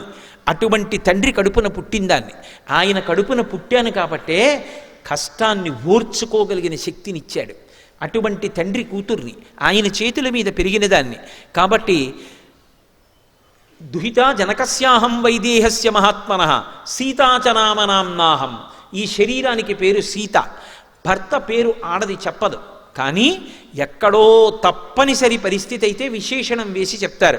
అందుకనే సీతాచనామనామ్యాహం భార్య రామస్య ధీమతః, ధీమంతుడు మహాబుద్ధిమంతుడైనటువంటి రామచంద్రమూర్తి యొక్క ఇల్లాల్ని నేనని చెప్పింది. ఆయన పరమ సంతోషపడిపోయి శిరస్యంజలి మాధాయ, తల మీద అంజలి ఘటించి, అమ్మయ్య మా తల్లి ధైర్యం చేసి మాట్లాడిందని గబగబా కిందకి దిగొచ్చారు. దిగొచ్చి, అమ్మా అమ్మా ఎంత సంతోషం అమ్మా, నీ గురించి కదమ్మా దశ దిశల వానరములన్నీ వెతుకుతున్నాయి. అమ్మా నీ కోసం కదమ్మా వాలిని చంపేశాడు, నీ కోసం కదమ్మా సుగ్రీవుడికి పట్టాభిషేకం చేశాడు, నీ కోసం కదమ్మా పరితపించిపోతున్నాడు రామచంద్రమూర్తి. అటువంటి నిన్ను దర్శించానమ్మా, నా జీవితానికి ఇంతకన్నా సౌభాగ్యమే ఉంటుంది అని మురిసిపోయి, అమ్మా ఎలా ఉన్నావమ్మా, ఇక్కడికి ఎందుకు చేరుకున్నావమ్మా అని అడిగితే ఆ తల్లి చెప్పడం మొదలుపెట్టింది. నేను సమాద్వాదశతత్రాహం రాఘవస్య నికేతని భుంచ్వాన్ మానుషాన్ భోగాన్, నేను 12 సంవత్సరముల రామచంద్రమూర్తి యొక్క అంతఃపురంలో ఆయన భార్యగా మనుష్యులు ఎన్ని భోగాలు అనుభవిస్తాలో అన్నీ అనుభవించాను. అది ఆయన గొప్పతనం. ఎంత పెద్ద మాట ఉందో చూడండి, ఒక మనిషి ఎన్ని భోగములు అనుభవిస్తాడో అన్నీ అనుభవించాడు. అంటే నిజంగా అనుభవించిందా పక్కన పెట్టండి, మా ఆయన నన్నంత సుఖపెట్టారు, ప్రీతి. అందుకే ఆ దాంపత్యం అలా ఉన్నప్పుడు ఒంటి మీద ఎన్ని నగలున్నాయి, ఎంత ఖరీదైన చీర కట్టుకున్నారన్న దానితో ఉండదు. అటువంటి దంపతులు ఎక్కడున్నారో అక్కడ లక్ష్మీదేవి ఉంటుంది. వాళ్ళిద్దరి మధ్య ఆ సంతోషం ఉంటుంది, ఆ అవగాహన ఉంటుంది. అది లేకుండా సరే ఆ రెండో కోణం నాకు ఎందుకు వచ్చిన గొడవ కానీ, కాబట్టి ఆ తల్లి అంటుంది, నేను 12 సంవత్సరములు రామచంద్రమూర్తి అంతఃపురంలో మనుష్యులు పొందేటటువంటి సమస్త భోగములను అనుభవించాను. రాముడు అరణ్యవాసానికి వెళ్ళిపోతున్నప్పుడు ప్రయత్నపూర్వకంగా రాముణ్ణి విడిచిపెట్టి ఉండలేక అరణ్యవాసానికి వచ్చాను. అరణ్యవాసానికి వచ్చిన తరువాత మాయామృగం రూపంలో వచ్చినటువంటి మారీచుడు నాకు రాముడికి ఎడబాటు కల్పించాడు. ఆ సమయంలో పరివ్రాజక రూపంలో రావణాసురుడు నన్ను అపహరించి తీసుకొచ్చి ఈ లంకాపట్టణంలో బంధీకృతురాల్ని చేశాడు. అడ్డొచ్చినటువంటి జటాయువుని సంహరించాడు. ఆనాటి నుంచి ఈనాటి వరకు రామపాదార విందములను స్మరిస్తూ రాముడు వస్తాడు నన్ను గట్టెక్కిస్తాడు అని ఆలోచన చేస్తూ ఇలాగే ఉన్నాను. కానీ రాముడు రాలేదు. ఇక 2 నెలలు మాత్రమే గడువుంది. వచ్చి 10 నెలలైంది. 2 నెలల తరువాత తన ఉదయ ఆహారంగా నన్ను ఖండించి తీసుకొచ్చి వండి పెడితే తింటానది రావణుడు ప్రతిజ్ఞ చేసి ఉన్నాడు. కాబట్టి 2 నెలలు గడువిచ్చాడు. నేను మాత్రం ఆయన పాన్పు చేరను. నాకు మిగిలి ఉన్న జీవితకాలం 2 నెలలు. ఈలోగా రాముడు రావాలి, వచ్చి నన్ను రక్షించాలి అని ఆ తల్లి చెప్తుంటే విన్నారు హనుమ. విని, అమ్మా ఎందుకమ్మా అంత బెంగ పెట్టుకుంటావు, నువ్వంత బెంగ పెట్టుకోవలసినటువంటి అవసరం లేదు తల్లి, నీ కోసమని చెప్పి రాముడు చెయ్యనటువంటి ప్రయత్నం లేదు, అంత ప్రయత్నం చేస్తున్నాడు అని ఆయన రాముడి గురించి చెప్తుంటే ఆ తల్లికి అనుమానం వచ్చింది. నేను చనువిచ్చి ఇతనెవరో కూడా పూర్తిగా తెలుసుకోకుండా రాముడి గురించి మాట్లాడుతున్నాడని నమ్మాను. చెట్టు మీద కూర్చున్నవాడు చెట్టు దిగాడు, చెట్టు దిగినవాడు దగ్గరికి వచ్చాడు, దగ్గరికి వచ్చి నిలబడి మాట్లాడుతున్నాడు. ఒకనాడు పరివ్రాజక రూపంలో ఇలాగే వచ్చాడు. రావణుడే వచ్చి ఉంటాడని నన్ను ఇంకా బాధ పెట్టడం నీకు తగదు రావణ అని ఆ తల్లి విముఖురాలై పక్కకి తల తిప్పుకొని కూర్చుంది. కూర్చున్న తర్వాత, అమ్మా నా పట్ల అపనమ్మకాన్ని పొంది ఉండకమ్మా, నేను యథార్థం చెప్తున్నానమ్మా, నీ నుండి ఎడబాటు పొందినటువంటి రామచంద్రమూర్తి నిన్ను అన్వేషణ చేస్తూ ఒకనాడు కిష్కింధాపురాన్ని చేరుకున్నాడు. అక్కడ ఋష్యమూక పర్వతం మీద రాజ్యాన్ని పోగొట్టుకుని భార్యని పోగొట్టుకుని బాధపడుతున్న సుగ్రీవుడితో అగ్నిసాక్షిగా చెలిమి చేసుకున్నాడు. చేసుకునే ముందు నరులైన రామలక్ష్మణులు ఇద్దరూ నడిచి వెడుతుండగా మారువేషాలలో ఉన్న వాళ్ళని నన్ను సంహరించడానికి వాలి పంపించి ఉంటాడని చెప్పి సుగ్రీవుడు భయపెడుతుంటే నేనే వెళ్ళి నమస్కారం చేసి రామలక్ష్మణుల్ని నా భుజాల మీద కూర్చోపెట్టుకుని తీసుకెళ్ళాను. సుగ్రీవుడితో అగ్నిసాక్షిగా చెలిమి చేకూరింది. ఒక్క బాణంతో వాలిని కొట్టాడు. వాలిని సంహరించి సుగ్రీవుడికి పట్టాభిషేకం చేశాడు. ప్రత్యుపకారంగా 10 దిశల వెతకడానికి వానరుల్ని పంపుతానని సుగ్రీవుడు మాటిచ్చాడు. అన్ని దిక్కులకు వానరములను పంపాడు. దక్షిణ దిక్కుకొచ్చిన కొన్ని లక్షల మంది వానరులకు అంగదుడు యువరాజు నాయకత్వం వహించాడు. మిగిలిన వారు ఉత్తర తీరంలో ఉండిపోతే రాత్రి 100 యోజనముల సముద్రాన్ని గడచి వచ్చి ఈ పట్టణమంతా వెతికి తెల్లవారుజామున నీ దర్శనాన్ని పొందాను. కేసరి అనబడేటటువంటి మహావీరుడైన వానరుడు ఉన్నాడు. ఆయన శంబదాసుడు అనేటటువంటి రాక్షసుడిని సంహరించాడు. ఆ కేసరి యొక్క భార్య అయిన అంజనాదేవి యందు వాయుదేవునికి ఔరసపుత్రుడిగా జన్మించిన వాణ్ణి. నేను పుట్టినప్పుడు నా ఎడమ దవడ ఇంద్రుడిపై చేత విడువబడిన వజ్రం చేత కొట్టబడింది కాబట్టి సొట్టబడిన హనుములు కలిగిన వాడిని కాబట్టి నన్ను హనుమ అని పిలుస్తారు. అమ్మా నా పేరు హనుమ, ఆశ్వాసమును పొందమ్మా, నన్ను నమ్ము, రామచంద్రమూర్తి యొక్క దాసానదాసుణ్ణి, రాముడు పంపితే వచ్చాను. అమ్మా నేను నీతో పరమ సత్యం చెప్తున్నాను, ఇందులో కించిత్ కూడా అనుమానం లేదు, తల్లి నన్ను నమ్ము అన్నారు. ఆవిడికి నమ్మకం కుదిరింది. నమ్ముతాను కానీ హనుమ, కానీ అసలు వానరులకు నరులకు స్నేహం ఎలా కుదురుతుంది?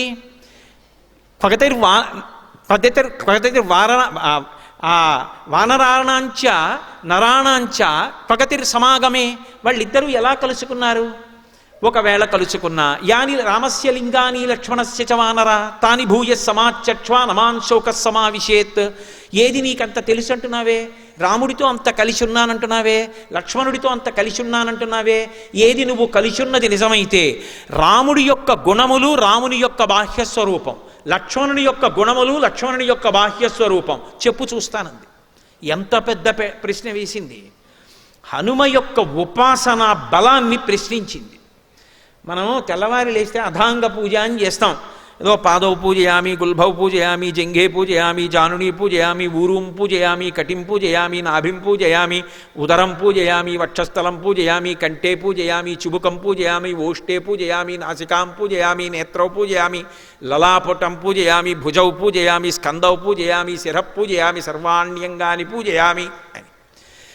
నిజంగా పూజ చేసింది నిజమైతే పువ్వు పాదవు పూజయామి అంటే పాదాలు కనపడాలి, జంఘే పూజయామి ఏదో జానుని పూజయామి మోకాళ్ళు కనపడాలి, ఊరు పూజయామి తొడలు కనపడాలి, కటిం పూజయామి నడుం కనపడాలి, నాభిం పూజయామి బొడ్డు కనపడాలి, ఉదరం పూజయామి పొట్ట కనపడాలి, వక్షస్థలం పూజయామి గుండెలు కనపడాలి, భుజవు పూజయామి భుజాలు కనపడాలి, హస్తవు పూజయామి చేతులు కనపడాలి, కంఠే పూజయామి కంఠం కనపడాలి, చుబుకం పూజయామి గడ్డం కనపడాలి, ఓష్టే పూజయామి పెదవులు కనపడాలి, నాసికాం పూజయామి ముక్కు కనపడాలి, నేత్రే పూజయామి కళ్ళు కనపడాలి, లలాటం పూజయామి లలాటం కనపడాలి, శిరః పూజయామి తల కనపడాలి, సర్వాణ్యంగాని పూజయామి. పువ్వులు ఇలా విడిచిపెట్టేస్తే పువ్వులు పడుతున్నంత వేగంగా పైనుంచి కిందకు చూడాలి.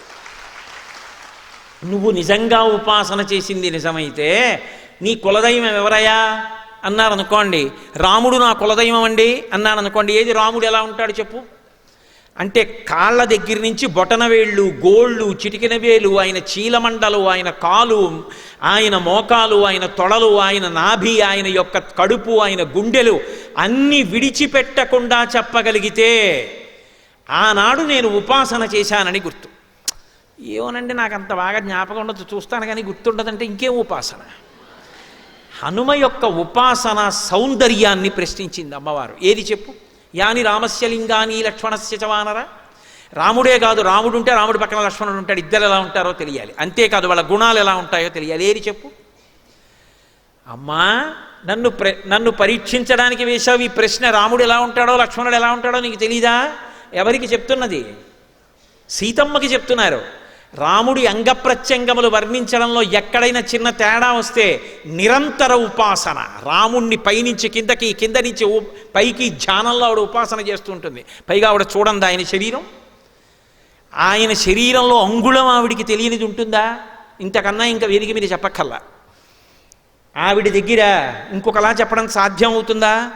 హనుమ ఉపాసనని ఆవిడ ప్రశ్నించింది, ఆయన నిరూపించుకున్నారు. అందుకని సౌందర్యం, అందుకు సుందరకాండ. వెంటనే ఆయన అన్నారు, అమ్మా నాకు సంతోషమే రాముడి గురించి మాట్లాడడం అంటే. రామ కమలపత్రాక్ష సర్వసత్వ మనోహర రూపదాక్షిణ్య సంపన్న ప్రసూత జనకాత్మజే. అమ్మ అవి కొత్తగా నేర్చుకున్న గుణాలు కావమ్మా, రాముడికి పుట్టుకతో వచ్చాయి. రాముడి గురించి చెప్పయ్యా అంటే చాలా ఎంత సంతోషం, అవకాశం దొరికింది అంతే చాలండి. రామ కమలపత్రాక్ష, కమలపత్రములు ఎలా ఉంటాయో రాముడి కళ్ళు అలా ఉంటాయమ్మా. అసలు ఆ కళ్ళు చూసి మోహించాయి కదమ్మా సర్వ ప్రపంచకమైంది. సమస్త భూతములు రాముడి కళ్ళ వంక చూస్తే వశపడిపోతారు, అంత అందమైన కళ్ళు. రామో రాజీవలోచన. కాబట్టి రామ కమలపత్రక్ష సర్వసత్వ మనోహర. ఆయన వెళ్ళిపోతుంటే అకాలంగా చెట్లు పూస్తాయి, క్రూర మృగాలు కూడా ఆయన్ని చూస్తూ అలా ఉండిపోతాయి. అంతటి అందగాడమ్మా అటువంటి కళ్ళమ్మ ఆయనవి. రామ కమలపత్రక్ష సర్వసత్వ మనోహర రూప దాక్షిణ్య సంపన్న. పైకి రూపం అందంగా ఉండి లోపల మోసకారి బుద్ధులు ఉన్నవాడు కాడమ్మా. అటువంటి దక్షత ఉన్నవాడు, దయ ఉన్నవాడు. ప్రసూత జనకాత్మజే. ఇవి మధ్యలో నేర్చుకున్న ఒక పుట్టుకతో వచ్చాయి. నీలాగి సీతమ్మకి ఎలా వచ్చాయో ఆయనకి అలా వచ్చాయి. ప్రసూత జనకాత్మజే. రామో భామిని లోకస్య చాతుర్వర్ణస్య రక్షిత మర్యాదానాంచ లోకస్య కర్తా కారయితా చ సహా. రాముడు తన ధర్మాన్ని మాత్రమే రక్షించుకోడు, చాతుర్వర్ణముల యొక్క ధర్మాన్ని రక్షిస్తాడు. మర్యాదానాంచలోకస్య, మర్యాదా పురుషోత్తముడు. ఇలా ఉండాలి కట్టుబాటు అంటే అని చెప్తాడు. ఆ కట్టుబాటు అలా జరిగేటట్టు చూస్తాడు. కట్టుబాటు తప్పడం రాముడికి ఇష్టం ఉండదు. అంటే ఆచారకాండ మీద అంత నమ్మకం ఉన్నవాడు. యజుర్వేద వినీతశ్చ వేద విద్భి సుపూజిత ధనుర్వేదే చ వేదేషు వేదాంగేషు చ నిష్ఠిత. అమ్మ రాముడికి వేదాలన్నీ తెలుసు, యజుర్వేదం విశేషంగా తెలుసు. యజుర్వేదంలో పుట్టాడు. యజుర్వేదంలో పుట్టలేదని అప్పయ్య దీక్షితారు వారు ఏడిచారు. యజుర్వేదం ఎందుకంత గొప్పదైందంటే యజ్ అంటే ఆరాధన. యజుర్వేదం దక్షిణ దేశంలో చాలా ఎక్కువ. కృష్ణ యజుర్వేదం చదువుకున్న వాళ్ళే అందరూ. యజుర్వేదం చదువుకుంటే దేవతల్ని ఆరాధించి దేవతల యొక్క అనుగ్రహాన్ని పొందడం తెలుస్తుంది. అందుకే మీరు చూడండి, రామాయణంలో లక్ష్మణస్వామి వచ్చి అరణ్యకాండలో మాట అంటాడు, అన్నయ్య పర్ణశాల నిర్మించవన్నావు, పరమానస్మి కాకుచ్ఛా తొయ్వర్ష శతం స్థితే స్వయంతు రుచిరే దేశే క్రియాతుమితి మాం వద అన్నాడు అరణ్యకాండ. అన్నయ్య పర్ణశాల కట్టాను, ఎటువంటి లక్షణాలతో ఉండాలో అలా కట్టాను, అన్నయ్య నువ్వు సీతమ్మ లోపలికి ప్రవేశించండి అన్నాడు. లక్ష్మణస్వామి వంక చూసి నవ్వి రాముడు అన్నాడు, లక్ష్మణ గృహప్రవేశం అలా చేయకూడదురా. గృహప్రవేశం చెయ్యాలి అంటే మొట్టమొదట కర్తవ్యం వాస్తుశమనం సౌమిత్రే చిరజీవిభి. ఒక ఇంట్లోకి ప్రవేశించే ముందు తప్పకుండా ఆ ఇంట్లో గృహదేవతలు, ఆ ఇంట్లో ఉండేటటువంటి ఇతర భూతములు అనుగ్రహించాలి అంటే కర్తవ్యే వాస్తుశమనం, వాస్తు పూజ, వాస్తు హోమము చెయ్యాలి. చేసే హోమంలో దేవతలకి హవిస్సు ఇవ్వాలి. దేవతలకి హవిస్సు ఇచ్చి ఇంట్లోకి ప్రవేశించాలి. నాకు ఆ మంత్రములు వచ్చురా, వెళ్ళి నేను పదార్థాలు చెప్తాను పట్రా, హోమం చేసి లోపలికి వెడదాం అన్నాడు. ఆయన అంతటి యజుర్వేదవేత్త, ఆయనకి తెలియనిదేం లేదు. అందుకని యజుర్వేద వినీతశ్చ వేద విద్భిస్సు పూజిత ధనుర్వేదే చ వేదేషు, ధనుర్వేదం బాగా తెలుసున్నవాడు. వేదాలే కాదమ్మా వేదాంగేషు చ నిష్ఠిత, వేదము యొక్క అంగములన్నీ చదువుకున్నవాడు. అందుకే సభలో కాలు మీద కాలు వీరాసనం వేసుకుని అందరికీ పాఠం చెప్తాడు, వేదాంత పాఠం.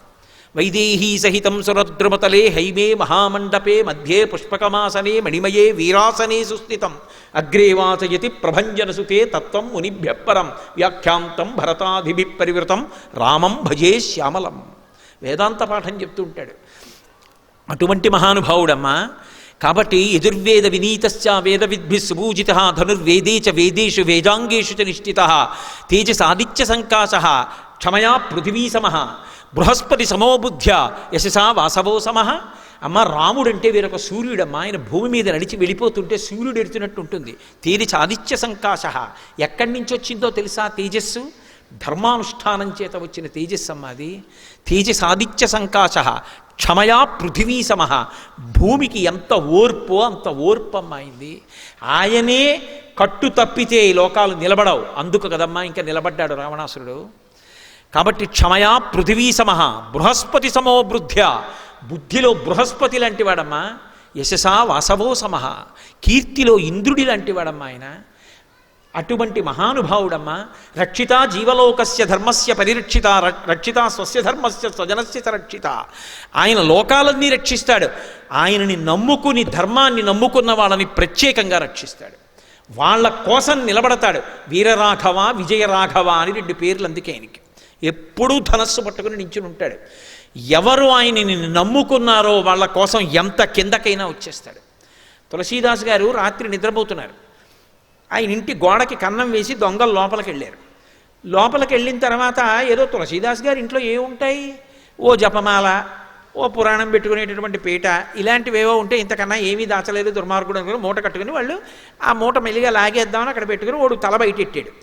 పెట్టేటప్పటికీ నీల సంకాశమైనటువంటి వర్ణంతో మెరిసిపోతున్న పాదాలు, బంగారు పావుకోళ్ళు కనపడ్డాయి.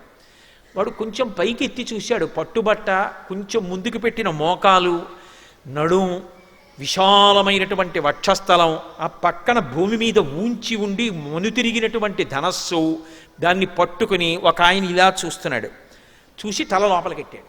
రే బయట ఎవడో ధనస్సు పట్టుకుని ఉన్నాడు రా అన్నాడు రెండో దొంగతో. రెండోవాడు కొంతసేపు అయ్యాక తలపైటెట్టాడు.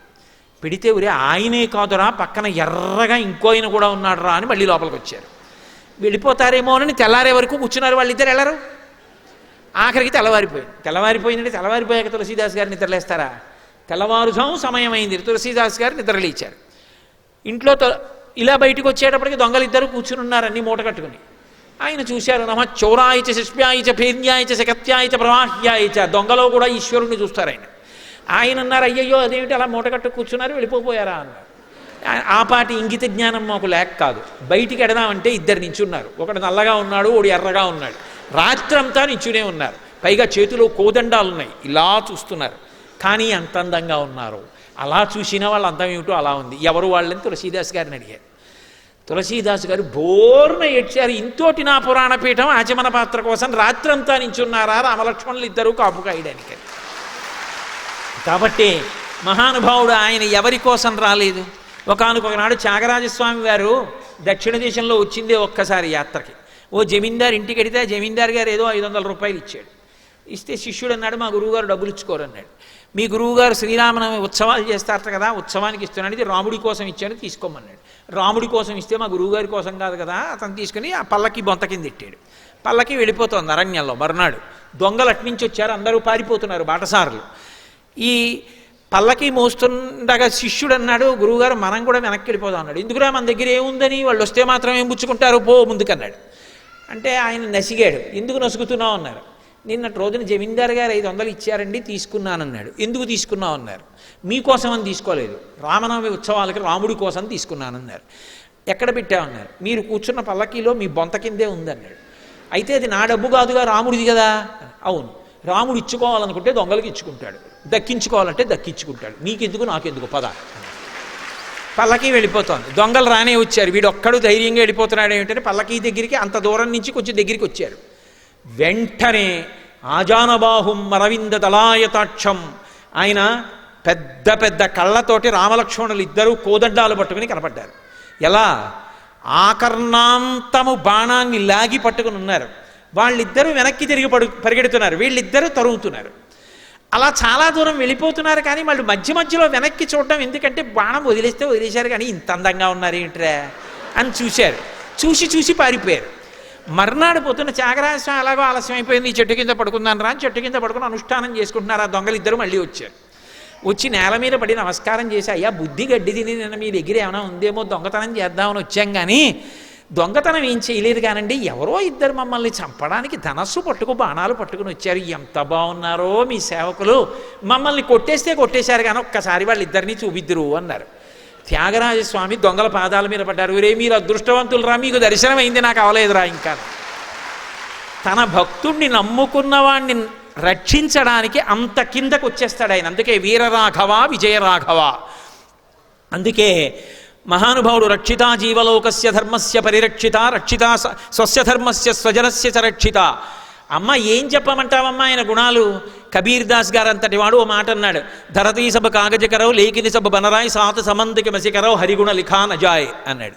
ఈ భూమండలాన్ని అంతటినీ కాగితం చేసి సప్తసముద్రాల్ని సిరా చేసి అరణ్యంలో ఉన్న చెట్లన్నీ నరికి ఆ కలపనంతటినీ చేసి కలం చేసి ఈ సప్త సముద్రాలు తీసుకెళ్లి సిరాగా పోసి భూమిని కాగితం మీద హరి యొక్క గుణములను రాయడం మొదలు పెడితే నాకు ఇవేవి సరిపోవు పదార్థాలు అన్నాడు. అన్ని గుణములు ఉన్నవాడి గురించి నేనేం చెప్పను, కాబట్టి నాకు చెప్పడం సాధ్యమయ్యే విషయం కాదు, కానీ ఏదో అందించడానికి ప్రయత్నం అంతే. అన్ని గుణములు కలిగినవాడు. ఇక బాహ్య సౌందర్యం అంటావా? త్రిస్థిర త్రిప్రలంభశ్చ త్రిసమ త్రిశుచోన్నత త్రితామ్ర త్రిశుచ స్నిగ్ధ గంభీరస్త్రిశుచోన్నత. అమ్మ 3 స్థిరంగా ఉంటాయి, 3 పొడుగ్గా ఉంటాయి, 3 తెల్లగా ఉంటాయి, 3 నున్నగా ఉంటాయి. ఆపాదమస్తకం, వేదిక మీద కూర్చుని చెప్పడానికి వీలు లేనటువంటి అంగప్రత్యంగములతో కలిపి ఇక్కడ నుంచి ఇక్కడ వరకు ఏన్నీ విడిచిపెట్టకుండా వర్ణించి చెప్పేశారు రామలక్ష్మణుల్ని. సీతమ్మ తల్లి ఆనందం ఏమని చెప్పమంటారు? ఇన్నాళ్ళకి రామోపాసన చేసి అలా రాముడి గుణములు రాముడి శరీరం అంతా వర్ణించగలిగినటువంటి ఒక ఉపాసకుడు లభించాడు. ఆవిడ ఎంత ఆనందపడిపోయి ఉంటుంది అసలు. అంత సంతోషం పొంది అంత నమ్మకం పొందింది, ఖచ్చితంగా రాముడి పనుపున వచ్చిన దూతయే. ఇంత నమ్మకాన్ని ఆవిడ పొందింది అన్న తర్వాత అప్పుడు ఒక్క మాట అన్నారు, వానరోహం మహాభాగే దూతో రామస్య ధీమతః రామనామాంకితం చేదం పశ్యదేవ్యంగుళీయకం ప్రత్యయార్థం తవానీతం తేన దత్తం మహాత్మన సమాస్విషి భద్రం తే క్షీణ దుఃఖపలాహ్యసి. అమ్మా నేను వానరుణ్ణి, రాముని యొక్క దాసానదాసుణ్ణి, పేరు కూడా చెప్పరు. వానరోహం మహాభాగే దూతో రామస్య ధీమత. బుద్ధిమంతుడైన రామచంద్రమూర్తి యొక్క దూతనమ్మా. నేను రాముడి పనుపున రాముని యొక్క ఉంగరాన్ని తీసుకొచ్చాను. ఇదిగో అమ్మా, నీ యొక్క ప్రత్యయార్థం, నీ నమ్మకం కోసమని చెప్పి ఈ ఉంగరాన్ని ఇస్తున్నాను. తేనదత్తం మహాత్మన, తల్లి ఉంగరాన్ని పొంది సమాస్విషి భద్రం తే క్షీణ దుఃఖపలాహ్యసి. నీ యొక్క దుఃఖమంతా ఈ క్షణంతో నశించిపోయింది. నువ్వు ఇక సమాశ్వాసాన్ని పొందుతావు. నువ్వు ఎంతో సంతోషంగా ఉంటావు. అమ్మా నన్ను నమ్ము అని పరమ సంతోషంతో ఆ ఉంగరాన్ని తీసి సీతమ్మ తల్లి చేతిలో పెట్టారు. పెట్టగానేట మహర్షి అన్నారు, గృహీత్వా ప్రేక్షమాణాసా భర్తుక్కర విభూషణం భర్తారమివ సంప్రాప్త జానకీ ముదితాభవత్. అనుకోని కాలంలో అకస్మాత్తుగా రామచంద్రమూర్తి వచ్చి ఎదురుగుండా నిలబడితే, ఇంతకాలం నుంచి చూడాలని తాపత్రయపడుతున్నటువంటి రాముడు ఎదురుగుండా వస్తే పులకాంత అయినటువంటి సీతమ్మ సిగ్గుపడి